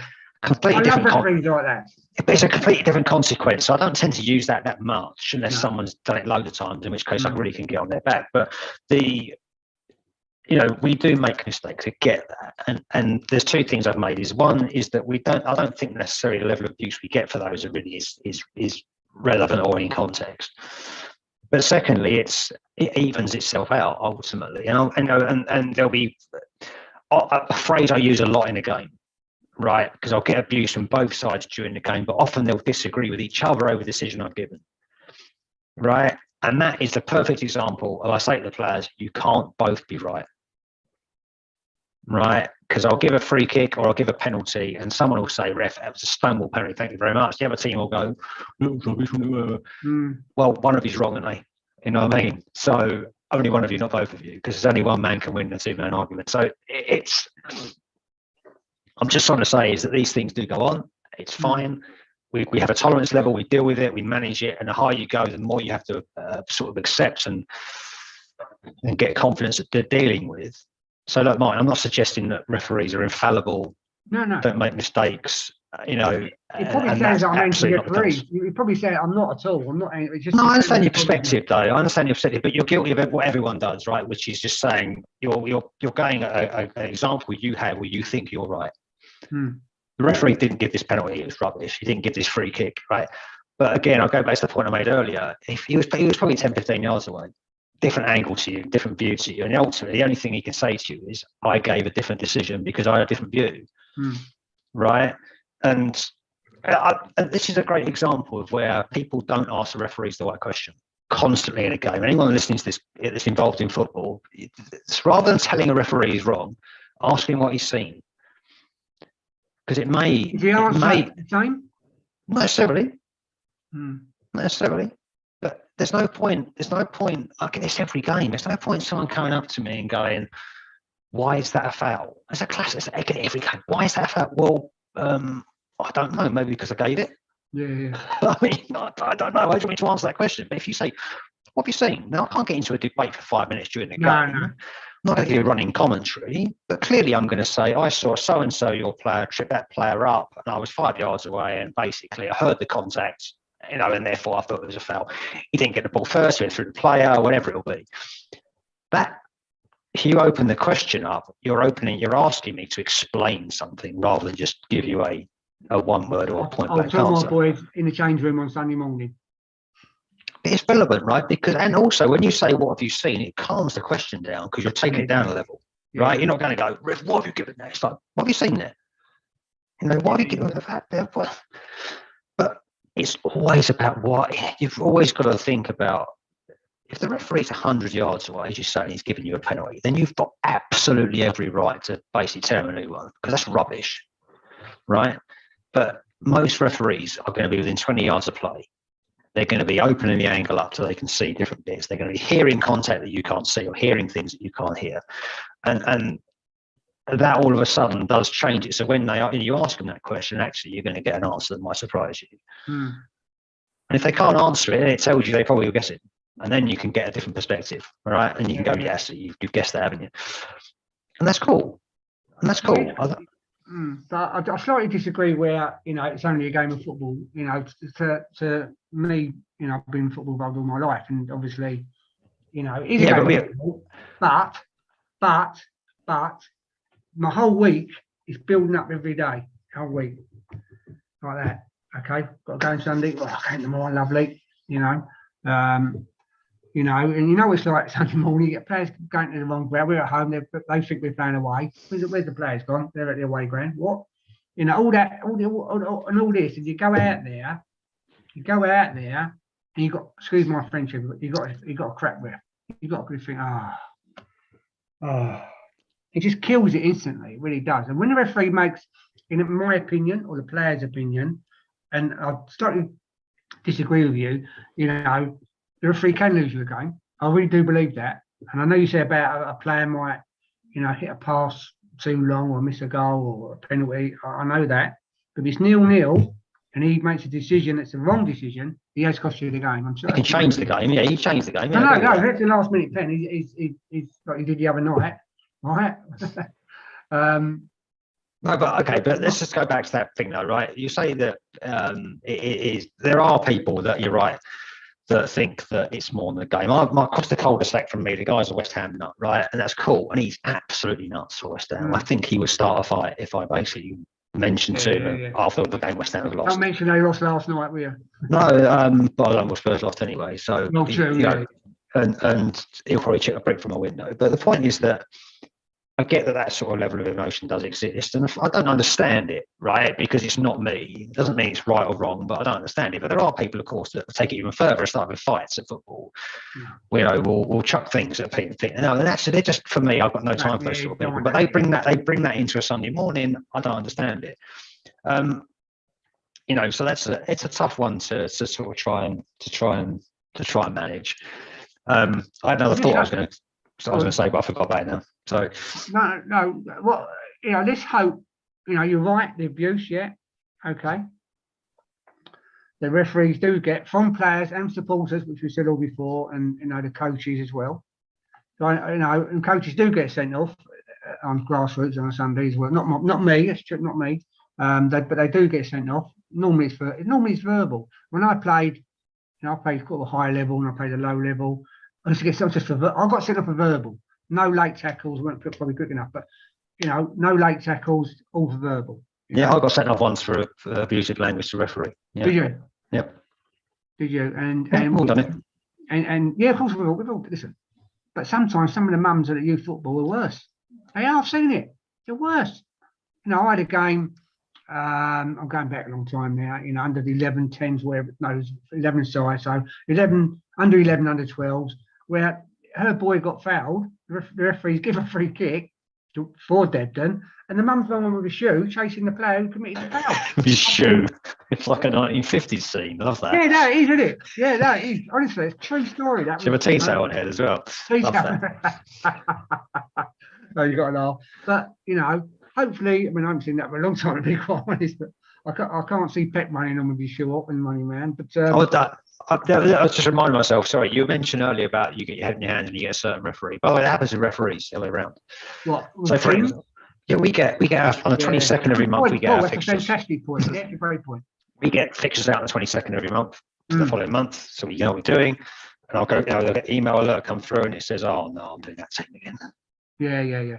And there's a couple of teams that I really don't want to do. Yeah. Because I really don't get on with a manager, I really don't get on with a secretary, or there's been bad blood. And that can a little bit affect. It gets in your head a little bit. I've never had a good game at this stadium. I've never had a good game there. I remember last season I sent 4 players off and they lost 5-0. You know, and you sort of hope they haven't got those players playing because they don't normally forget.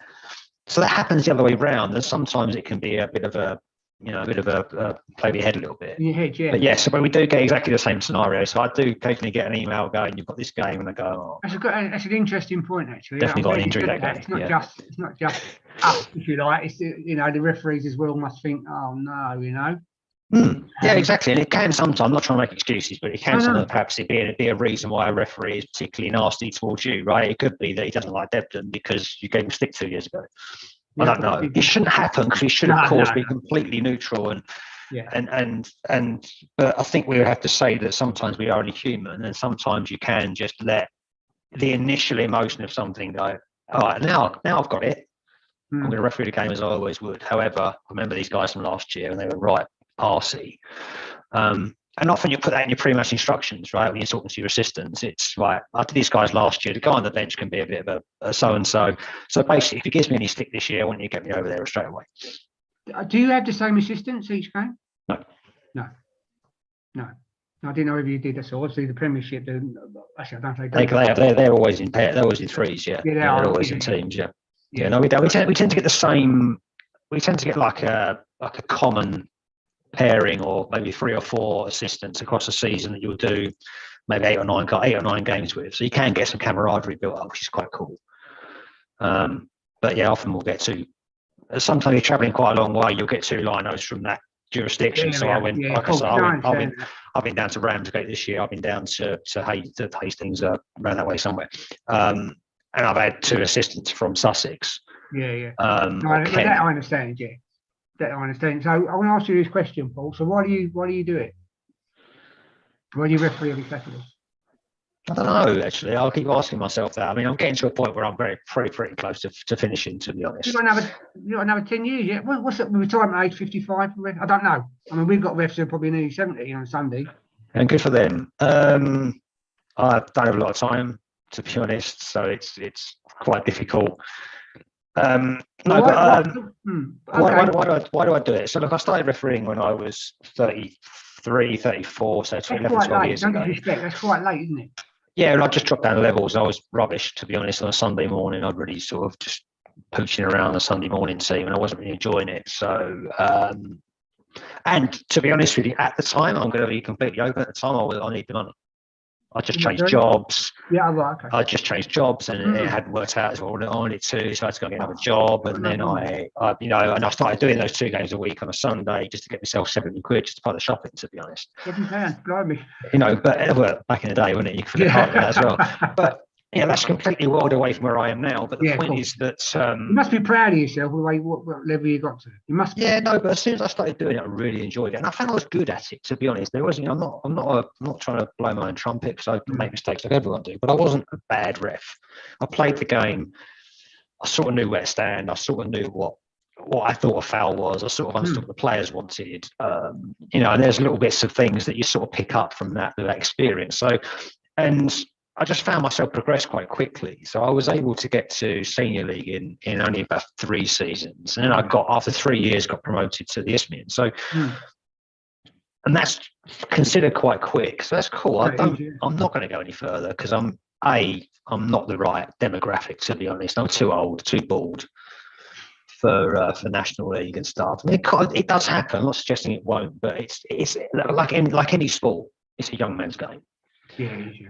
So the age groups of referees are getting younger. You're seeing now much younger referees at Isthmian and National League and stuff. That's a good thing. It is, because a lot of people now don't play football; they just go into a refereeing pathway, and that's cool. So yeah, you get a lot of people that would have started in their mid-20s, early 30s, are now starting refereeing when they're 14, and that's cool. And I would happily welcome a promotion. But based on what happened last year, and I can't see that being very likely this season either. Because I wasn't pulling up any trees. Oh, okay. Right. So and that's fine. I'm happy where I am. I just want to progress and get better.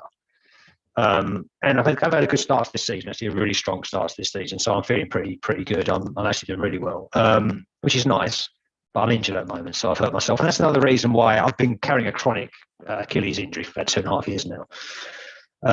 You said that last time you was on.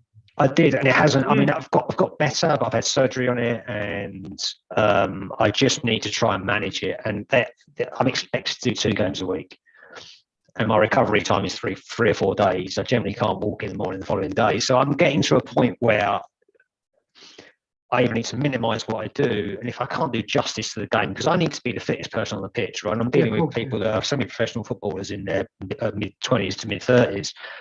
They're quick, technically skillful, and if I can't keep up with play, then I'm doing them a disservice. So that's where I'm going. I'm getting better. My recovery is getting better. I've just actually tweaked my calf, would you believe, on my other leg. On this trophy game at Folkestone a few weeks ago. So I finished that game on one leg actually, and I haven't recovered. So I've got another 2 weeks off yet. But I'm getting to the point where injuries are catching up. So it's becoming a decision of, if I'm not going to be able to do it regularly and properly and enjoy it, because it does distract you, then maybe I would just call it a day. But I think I've got a couple more seasons.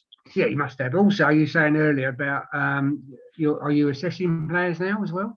Yeah, so I'm observing on the supply leagues. I do Essex Senior at the moment, so I'm doing a couple of games next week because I'm available, right? Because I'm injured. Oh, yeah. And the FA are encouraging active referees at higher levels to come down and observe, because they think it is more developmental for the younger referees at the lower level to have someone that's actively refereeing. So in the old day, even now, perhaps, it's normally when a referee retires, they become a tutor or an assessor, don't they? But now, obviously, everything's changed now, isn't it? We can use the word assessor. I prefer the word assessor, because you are assessing someone. That's fine. They used to call that. That's what they used to call it. Yeah, they make it all PC now and friendly and call it observer, but it's fine. Yeah, I quite enjoy that actually. I'm learning. It's a skill actually. It's quite a hard skill to assess or observe. Do you? Again, I'm just going to give you an example. Perhaps the referees give a foul or obviously a free kick. Do you say to him, in my opinion, that weren't a foul? Or very rarely, because I used the logic that I just gave you earlier, which was that I look at where he's standing. Yeah. And ultimately, for 99% of decisions that he gives, all I can do is say you're in a credible position. Well, here's a question for you then. I just thought of it. Okay, so you're there. I use the word assessing a referee. Would it not benefit you, the player, and perhaps the FA, the Essex FA, to wear a ref cam, so you can then referee the game, perhaps hand it over to him, the film, whatever, so he looks at it then and from the touchline. I think it would. I mean, I probably, if I had a choice to wear one, I probably wouldn't bother. Okay. But I mean, yeah, I think it would actually be a really good training aid. I think, like I said to you right at the beginning of this, I think the point that for me that would be the most eye-opening thing for people like you and everyone that listens to this and watches this and is interested in football is actually getting a view of what the referee sees and hears, particularly when giving decisions. I don't know if you've ever seen, there is some footage on YouTube of when they've done some Major League Soccer games in the US and they've had a referee with a camera on. Right, and you see him, and you see him running around, but everything's at eye level. So all of a sudden, you're watching a game in the middle of the pitch at eye level. It's fascinating I mean, things like corners, when you've got probably 17, 18 players pushing and pulling each other in a corner while the ball's coming over in the air, and people moan about being pulled to the ground or pushed. It's like, which player am I looking at to do that? When you watch it on the camera, because one of the videos they've got on YouTube of this, you see the referee trying to scan left and right, so the camera's moving. That is what it's like. You've got to be lucky to see the right thing at the right time, right? But of course, for everyone on the sidelines, you missed a blatant pull or a blatant punch in the face, right? Because you can't watch everyone at once, and that is for me is probably going to be the benefit of a camera at that level, because all of a sudden you'll really see how difficult it is to pick things up in the way that you think from the sideline it's easy. Because don't forget also the referee isn't watching the ball, he's always watching the player. Whereas as a person watching the game, you're watching where the ball is. Right? So that can sometimes skew how you see things, particularly offsides and stuff like that as well. Because when you turn, the player's offside. Yeah. But when the ball's kicked, he's probably not. And the liner is watching the player, not the ball. So there's the whole difference of how the view is taken. And I think the cameras would be good for that, because I think they really would open up the sort of, hopefully, some people, they still would say we get it all wrong, that's cool. But I think there are some people that will go, actually, I can see why you've done that. But also, I must tell you, we had a pre-season friendly against my good mate Damo, his team Hainault, and the referee didn't turn up. Whatever reason, the referee cancelled. I reffed it, actually. I reffed it. And quite enjoyed it. One of the decisions I gave was one of the Hainault players, I can't think of his name, was giving me a little bit of verbal, a better decision, right? So I let it go. Give me a little bit of verbal. So now Hainault, hello mate. So now Hainault are attacking, and he's still giving me verbal. Now, I'll tell you what I've done. I'd like your opinion to find out whether it was correct or not. Okay? So Hainault are attacking in their own half, but this guy is still giving me verbal. Don't forget it's a Sunday morning, so he's still giving. So I blew the whistle, said to the coach on the touchline, and my mate Damo was playing also. I said, have a word. Why are you blowing the whistle? We're attacking. Free kick, Debden this way, the other way, like that, because it was in my ear so much, I could have let it just play on. Okay, I'm not saying they would score, they probably got a corner or a throw in, then had a word, but I didn't. I stopped to harm their team because their players giving me verbal. Yeah. Stop there. Okay. Damo, coach, come over. Tell him to be quiet. Okay. Then I gave a free kick to Debden. And they were screaming at me, why have you stopped playing? I just told you. Damo needs to learn to wind his neck. Seriously, Really. do you think Paul Yeah, done the right thing or too early? Would you let the play go? Doesn't sound like the wrong thing to me. I mean, at the end of the day, I mean, it's you probably let it go further than I would. No, fair enough. Yeah. But I gave you an example earlier, actually. I mentioned to you a game I did over the season. I gave a really soft penalty right at the end of the game. And at that moment I gave the penalty, I was getting some fearful stick from 2 or 3 players about a free kick I hadn't given. And they completely distracted me, and I gave the penalty. And ultimately, that really skewed me. And I made a massive mistake. It was a terrible decision. I've seen the video. It's rubbish. But do you instantly know? Oh, yeah. Immediately as soon as I gave it, because I saw a player go, yeah, get free kick. Oh, it's in the box, penalty. And you've got to front it up and go, fellas, yeah, he stonewalled. He fell over, he tripped him, caught him, massive, terrible tackle, almost the other card. Where actually it was just a rubbish decision. Now, but I'm not trying to blame anyone else for that. That's on me, right? But I was getting so much stick that I was actually distracted from what I was trying to do. And actually, what I should have done is, in your example, I should have pulled it back earlier. Because quite frankly, if you're getting on me that much that I can't even bloody think what I'm doing, then actually it's probably the point at which I get a card out and stick up your nose, right? Because that is a point at which I'm really being undermined. So yeah, it does happen. It does happen. It happens to all of us, and so sometimes you make a wrong decision. You must get, like myself, when I used to play or ref, you must come off that pitch and go, you know what, I've had a good game today. You know we've had a good game. You know when you've had a bad game. Players, referees. So I take it, you're even refereeing now. You must feel the same. You're getting that change. Of course. 100%. You know what, I enjoyed that. Deep down, you know you've had a good game. Yeah, and I mean the last game I did actually, I thought the best game I had. I'm generally think the best game I've had for 2 or 3 years. The game I did at Folkestone, for example, cracking, and I got really good club marks actually, which tells you both clubs are very, very happy. But and there are other games where you just get absolutely hammered, and sometimes it's a self-fulfilling prophecy in many ways, is that you get so much abuse that your confidence suffers. Right, actually, so the players, you just get teams that are like that, and it usually starts with the manager. But they start that and they give you a stick, and it just drags you down. And sometimes you just have a bad game. I've not slept enough. I've got a hangover. A few times I've had a horrible curry the night before, whatever it'll be. Right. I've had a row with a wife, Yeah, or I've got work on my mind. Some, of I course. have to work quite hard sometimes, and ultimately sometimes works on my mind. Or something, there are things that happen that can distract you. But So, or I'm injured. Another one is classic. It's like my legs hurting, my foot's hurting, my Achilles is about to fall off, and But it I'm must worried be. about. But it must be. It must be same as us on a Sunday. It must be a release for you in your walk of life. It must be a release to a certain extent. Or do you want to do it? Yeah. And you asked me about why I do it actually. And one of the, what I say to people, the buzz of being in a stadium with a crowd, and especially when you're tunnel lined up in a tunnel, you've got the players behind you. You're basically chest out.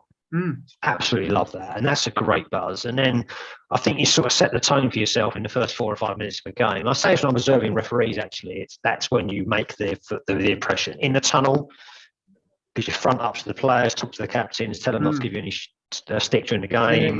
Blah blah.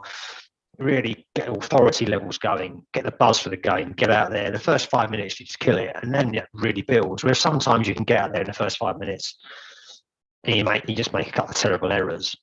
And like a player, all of a sudden, your first touch has gone right, your confidence levels start to drop, and you start to give really soft free kicks, and you're inconsistent. And we know that happens. And sometimes it needs your linos at half time to say, "Paul, you're not doing well enough, mate." Yeah, And not often, I presume, but no, we have. I absolutely have that policy of an open changing room, right? If something, we absolutely do lay each other out, give each other stick, basically. If it's all going wrong, and that's happened a few times, and I'm okay with that because you know what, I know it. I know it deep down. Of course you do. Yeah, of course you do. Of course you do. So I'm absolutely open to that. But you're not going to get that on a Sunday morning, music blaring, coming out of the stadium.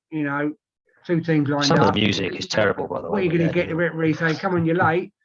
Team sheeting, you get a fine." Well, I've got another 30 seconds. No, another 30 seconds, you get a fine. Players turning up late. You ain't going to get all that. No. I mean, no, you don't. You're right. Obviously, it's not quite the same thing, and that's only why I don't do Sundays. I don't do Sundays anymore because I get the buzz for it.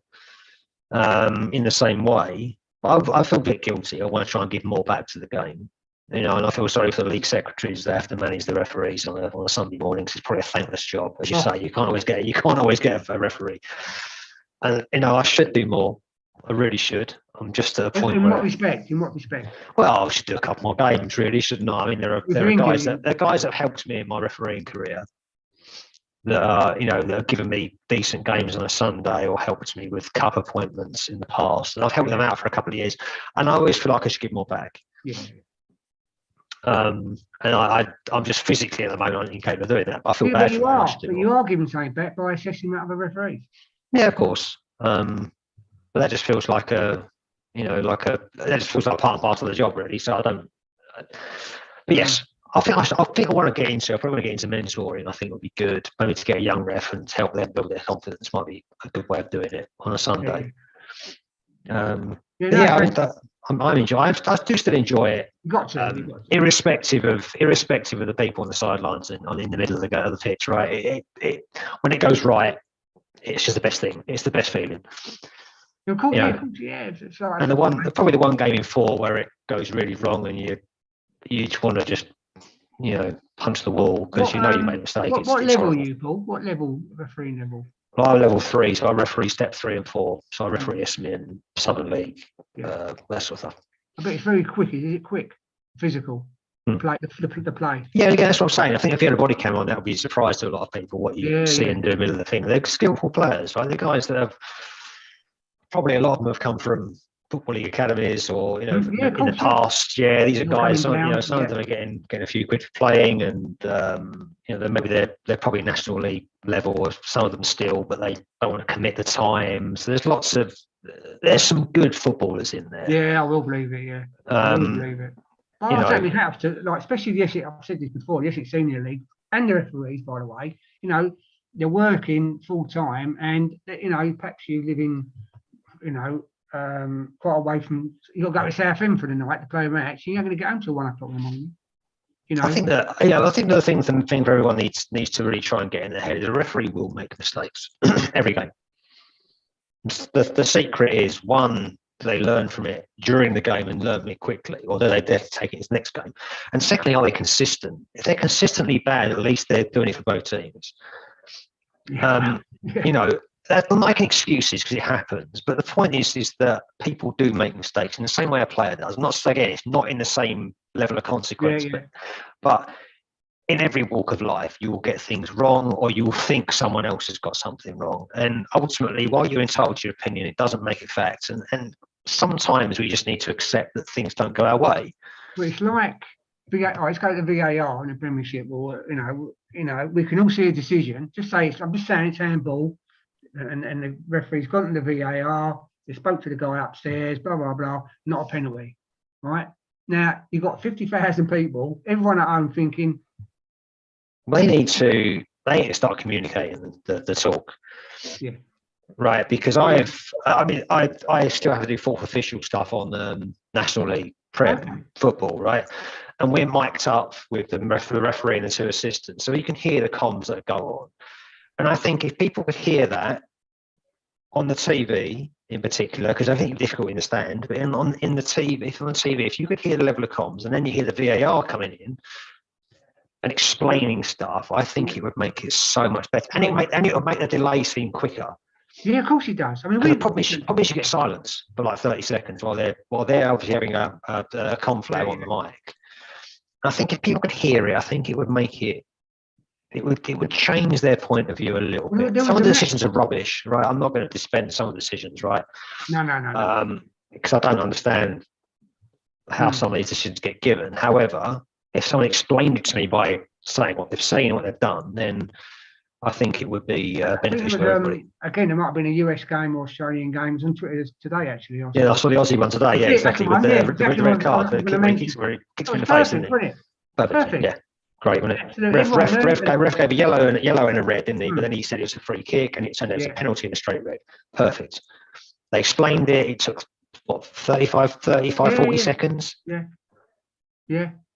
No, I totally agree. It's like, I mean, we keep saying about rugby, don't we? There seems to be a different kind of respect for so someone who refs a rugby game for someone who refs a football match. The respect's different, isn't it?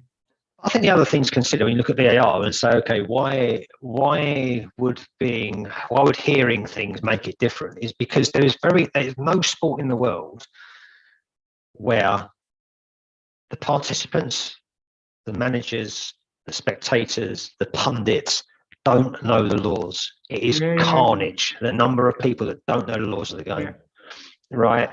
And it's absurd, and there's nothing like it. Football is unique in that there's so many people that just don't know what they're talking about. And if you suddenly are able to hear it on the comms, even if you didn't know it, they're educating you. It's like this thing I saw the other day where didn't Southampton score allegedly a dodgy goal against West Ham?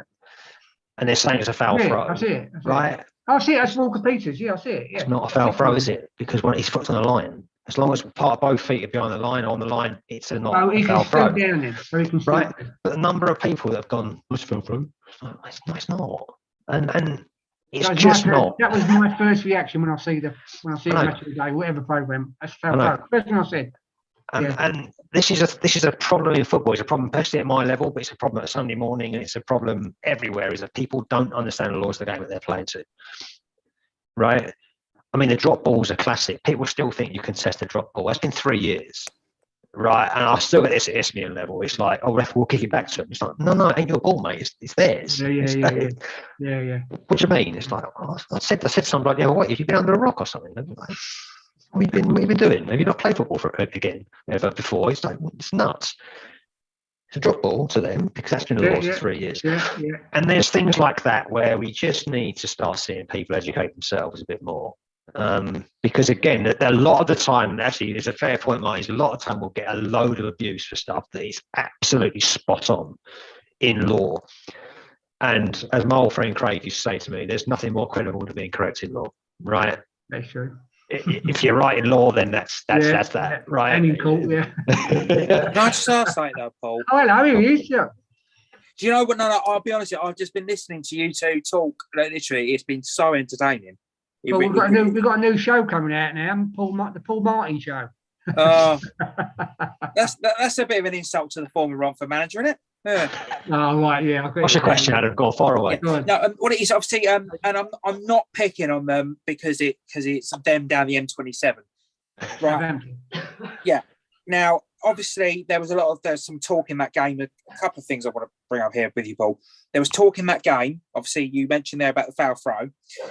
Then they weren't happy. Moyes weren't happy about when the referee blocked Bowen's attempt to tackle the goal scorer. Yeah. From a refereeing perspective, have West Ham got a point there? I think they do a little bit. I think that there's the adage that you give in football: you look after yourself as a referee, right?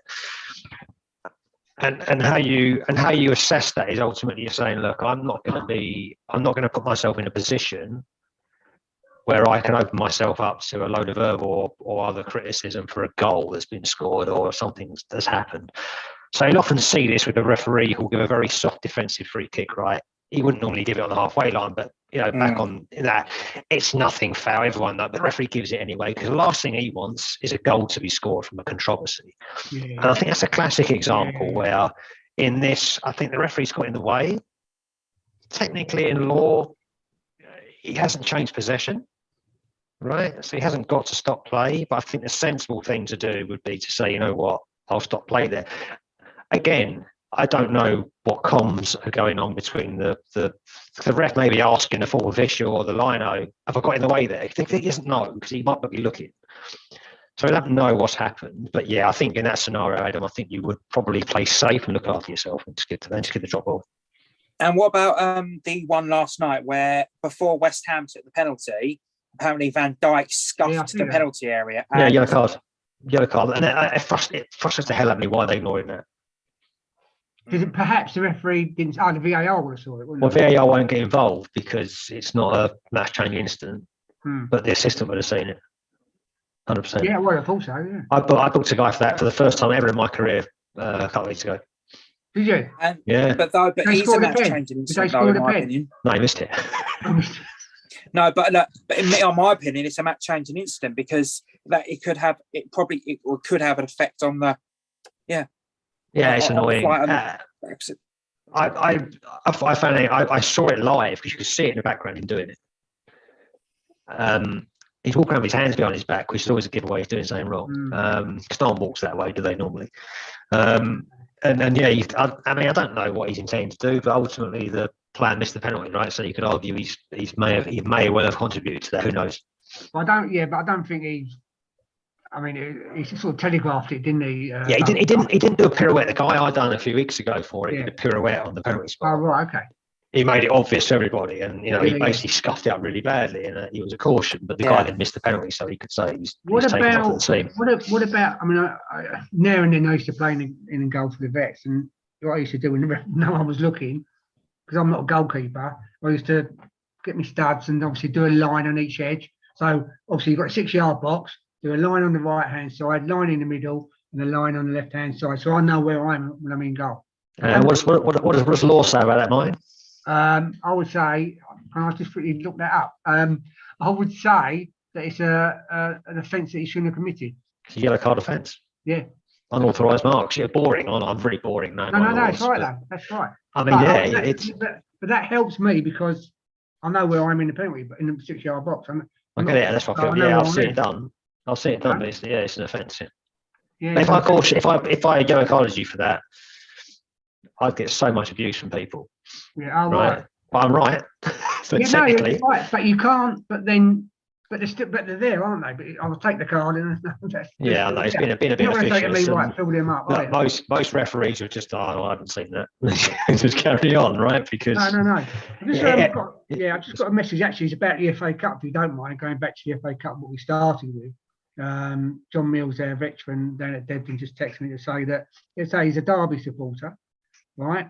So it's a cracking away day for the fans, right? But it's on a Sunday at 3:00, travelling to Torquay from Derby. I'll make him right. That's what, in his opinion, this is what's wrong with football, and the money's killing the FA Cup. And he reckons actually they're rock bottom, I think he said, of the National League. But anything can happen in that match. But John was just saying about, it's a 3:00 kickoff on a Sunday. You get from Derby to Torquay. I mean, that is away, isn't it? Blimey. That is away. We're seeing a lot of travel, actually. Yeah, and he's right as well. That is rubbish. I think they've got a lot of complex systems in the Football Association about how they manage all the fixtures and stuff, yet it doesn't seem to be logical that they can look at how far people have got to travel, what day it is, Well, I just and find perhaps it. manage it better. Do you not feel now that the TV companies perhaps run the fixtures sometimes? Because Yeah, maybe. I don't know if the TV have said we want to get Torquay and Derby on TV. No, I don't mean that is particular it a game. televised game? No. So I don't mean that particular game. Sorry. What I'm saying is, I think Tottenham played on one night on a FA Cup. I'm going back a long time ago against Tranmere away. It was like 8 o'clock on a Friday night or something stupid like that because of the TV. What I'm saying is perhaps the TV companies, and this is what really gets up my nose on a Sunday. We played the other week. We had 2 players leave. They went, "Oh, we've got to go after them." What for? You're going to watch West Ham play, And I'm thinking, surely the FA, they're doing a 2 o'clock kickoff. Don't they realise the kids are at football on Sunday morning? They even kick off at 12 o'clock sometimes on Sunday. Yeah, I mean, I think that's probably a bit more of a stretch then to think about that. I mean, definitely for travel, about fans getting to a game rather than what time it kicks off. But I mean, obviously, you see it all the time, don't you? I think they should reserve the Sunday, like 3 or the Sunday 2, 3, 4 o'clock games for more local games. Yeah. I agree. The Saturday night can be your blockbuster long travel one because ultimately you can make a night of it of a weekend or whatever. But it was like Spurs last night, isn't it? My sister, she's a mad West Ham fan. She went to Liverpool last night. I haven't spoken to her since, to be honest with you. But God knows what time she got in last night. We get this though, Martin. At football is referees get it as well. Yeah, I'll get. I mean, a number of times I got sent to Ramsgate and Ashford on a Tuesday night, and then they'll send me to Brentwood on a Saturday. And it's like it's the wrong way round. Isn't it? Yeah. It happens all the time, and it's funny but annoying at the same time. And I work from home mostly, so I haven't got to commute much. But for some people, that means finishing work early to get a train home or whatever, then to get changed to go out again, and it can be a right pain. So it happens to everybody, and I feel sorry for. And obviously, these teams have fans, so you might get lowest off going to, travelling all the way down to somewhere in London or Surrey or whatever. It would be an example, but their fans aren't going to travel that, so what do you do? The atmosphere's gone. Do you drive or get a train if it's a long distance? I drive. Yeah. I mean, I know delayed train strikes coming out have been as well, also, isn't there? But I don't get a chance to drive very much, so I like it. I like it one of the motors out taking a spin. So I tend to go and do that because I'm not out the rest of the time.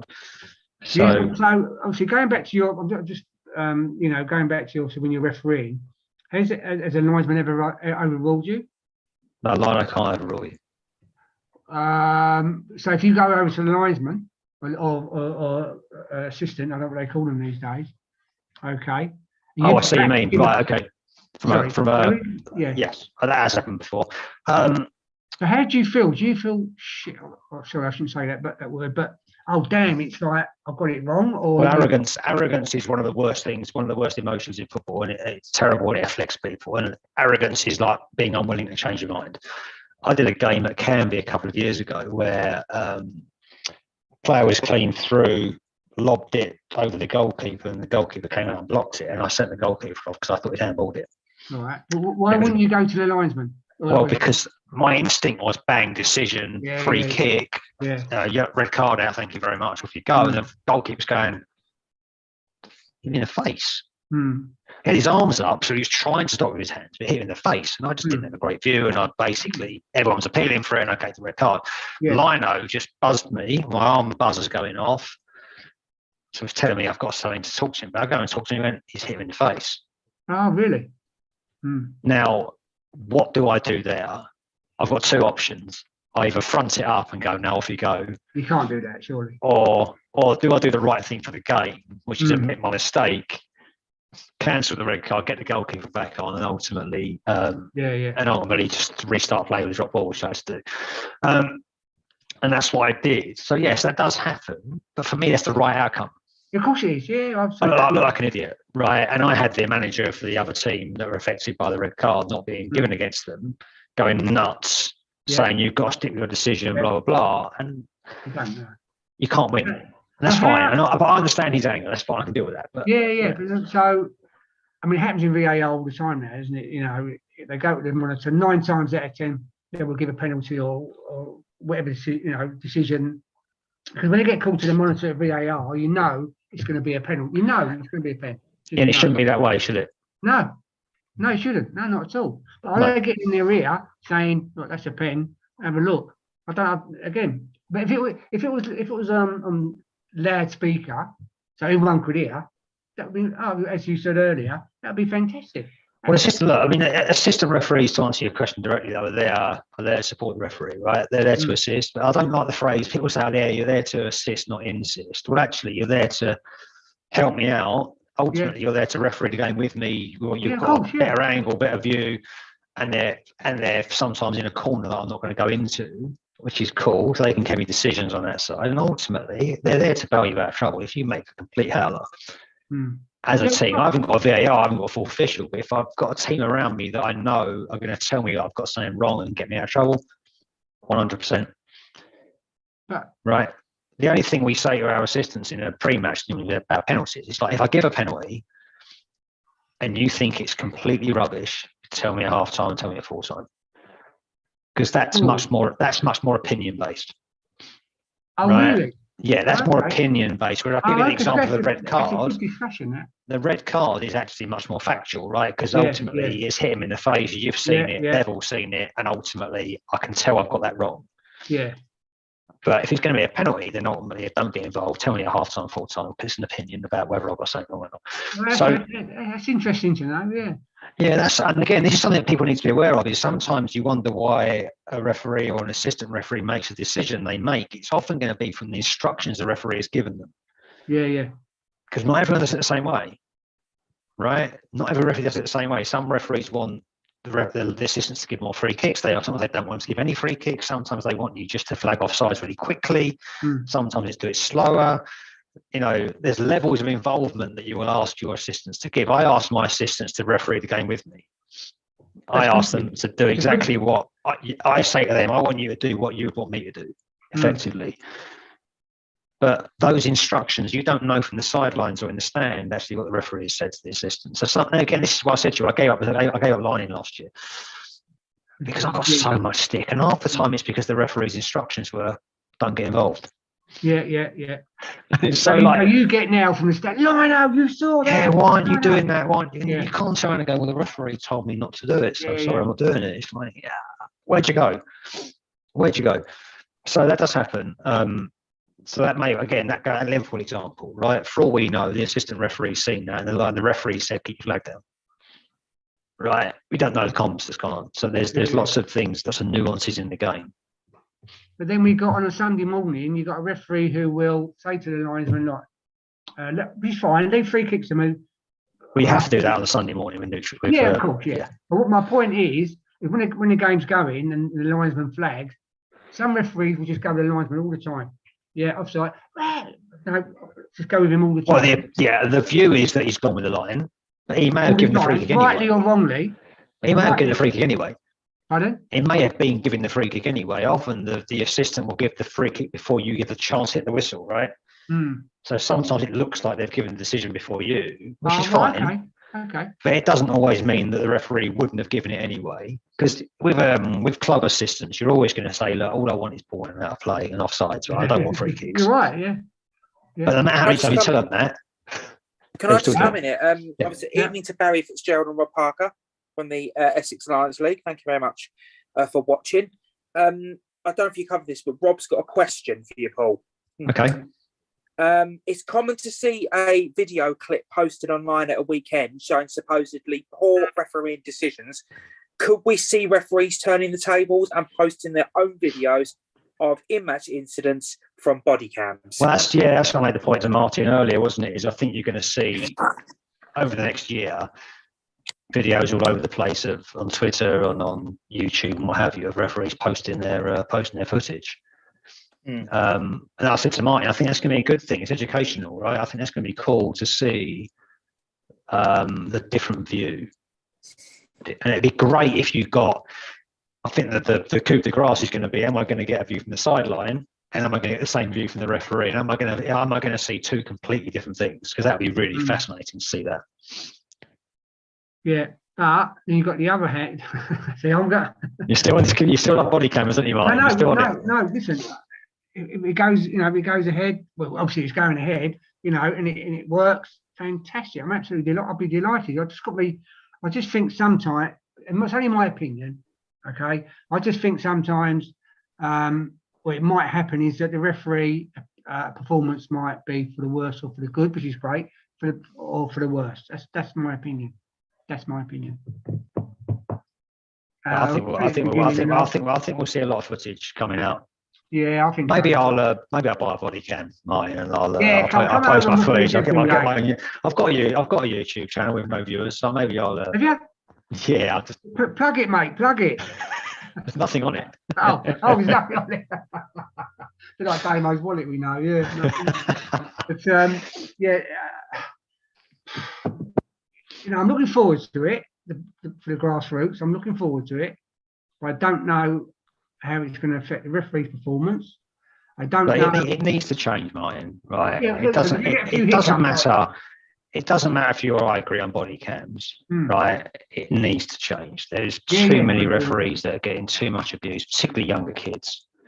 But then, the referees in Premier League don't deal with it.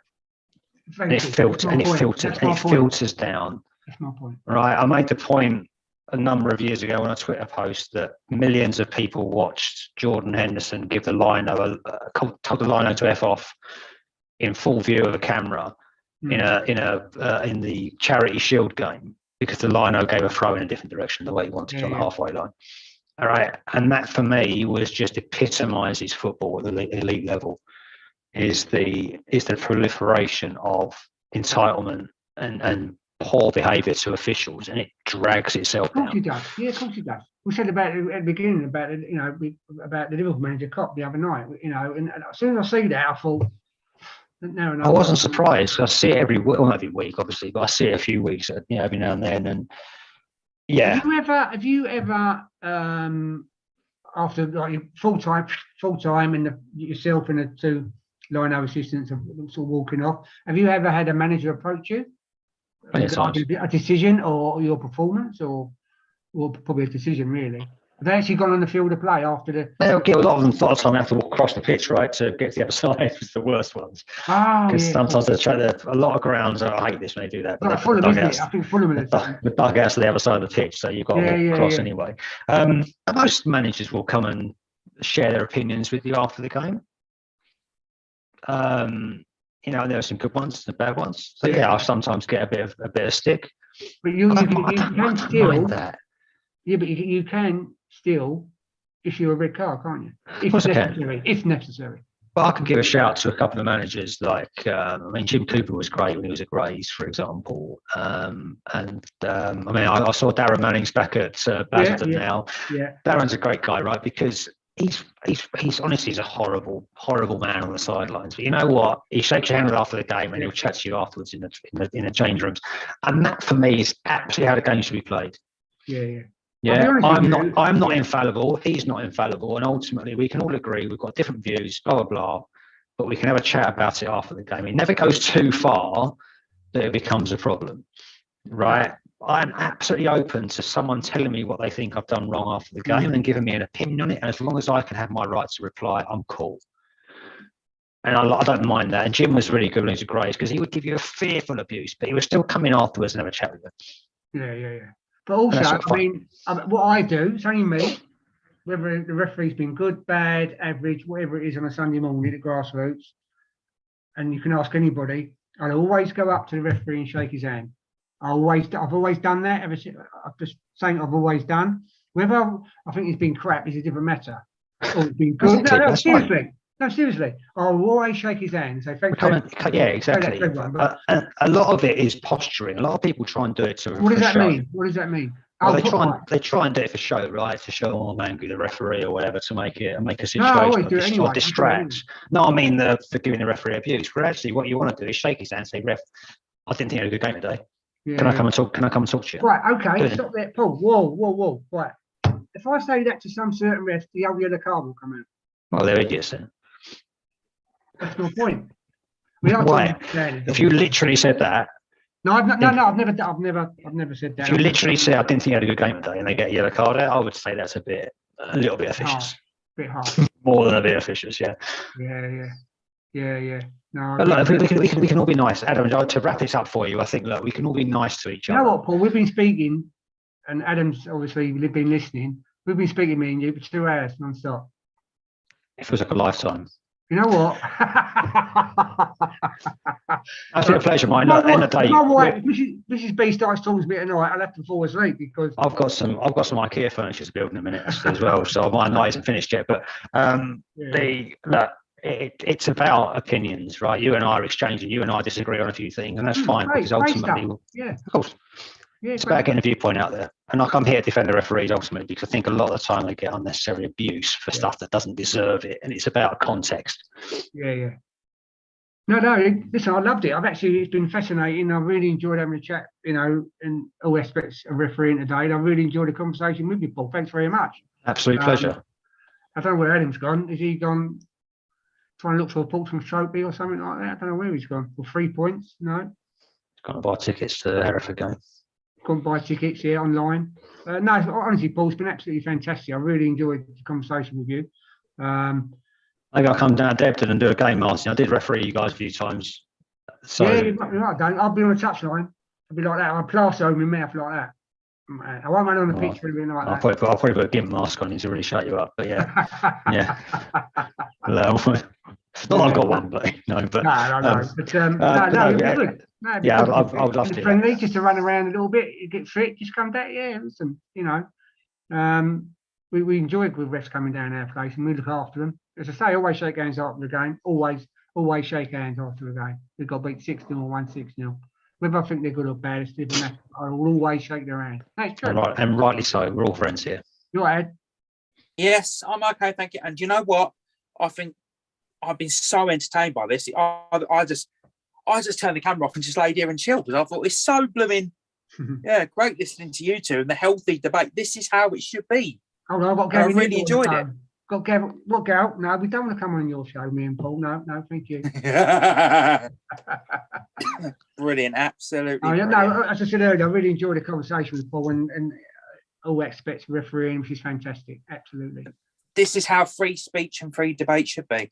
Yeah, we're not. But the thing is, we ain't shouting at each other, are we? We're just having a conversation. Oh, that's what you like. I think people will be whipped by it, and hopefully they'll watch it on the repeats as well. Yeah. That is about it from the Grassroots Football Show here on East London Radio. Just before we go, Martin, who are Debden Sports losing to this weekend? We're playing South Ilford Catholics away in Romford. We've got actually a referee's come back with us. He had a little break and he's come back, which I'm looking forward to his performance. But it'll be a tough game. And ain't Paul, is it?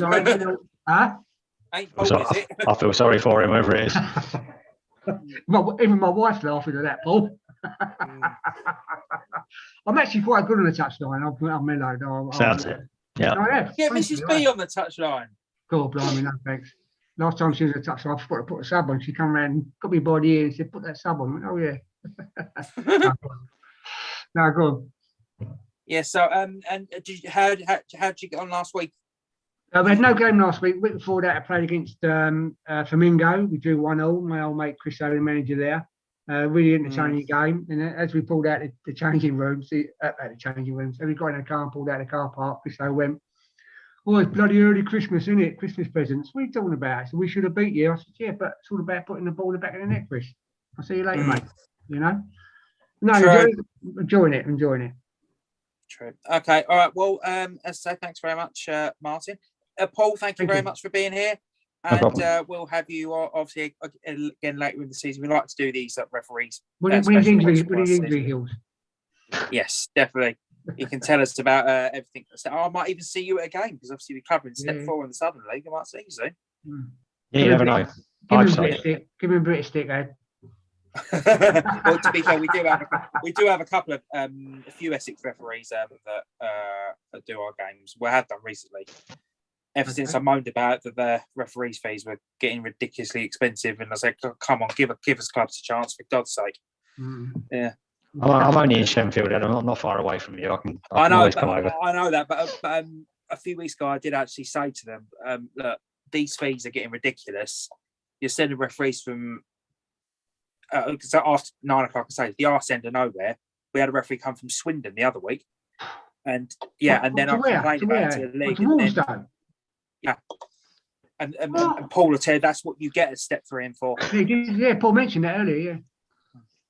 And so we had then ever since then, the last couple of home games, we've had more local officials. I mean, who we had the other day? We had Lucas Wood was there.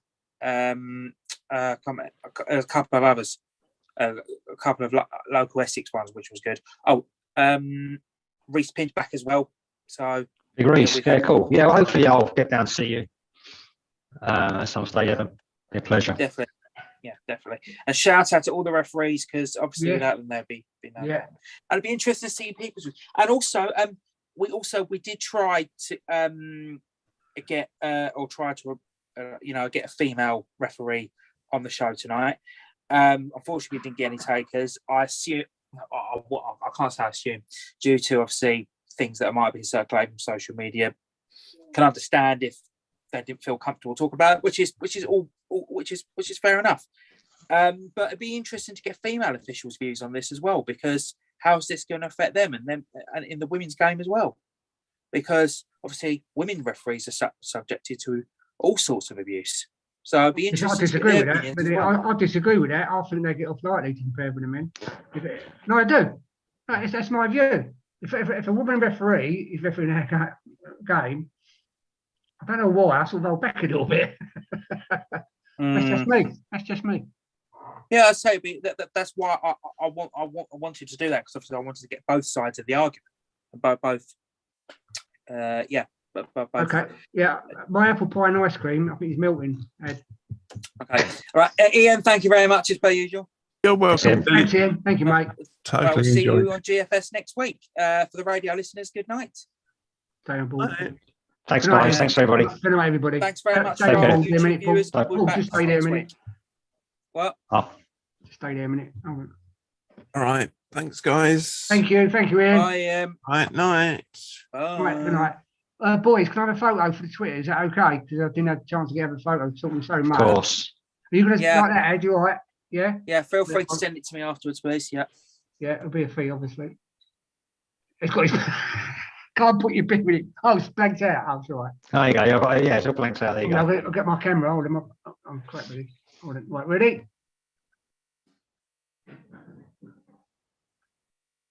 Thank you. I'll put that on Twitter. I'm probably open in it anyway. Yeah, I've got the bottle. You're right. I didn't get the label. I've got the bottle. Perfect. Thanks, Paul. I really enjoyed it, mate. Thank you very much. Absolute pleasure. Thanks.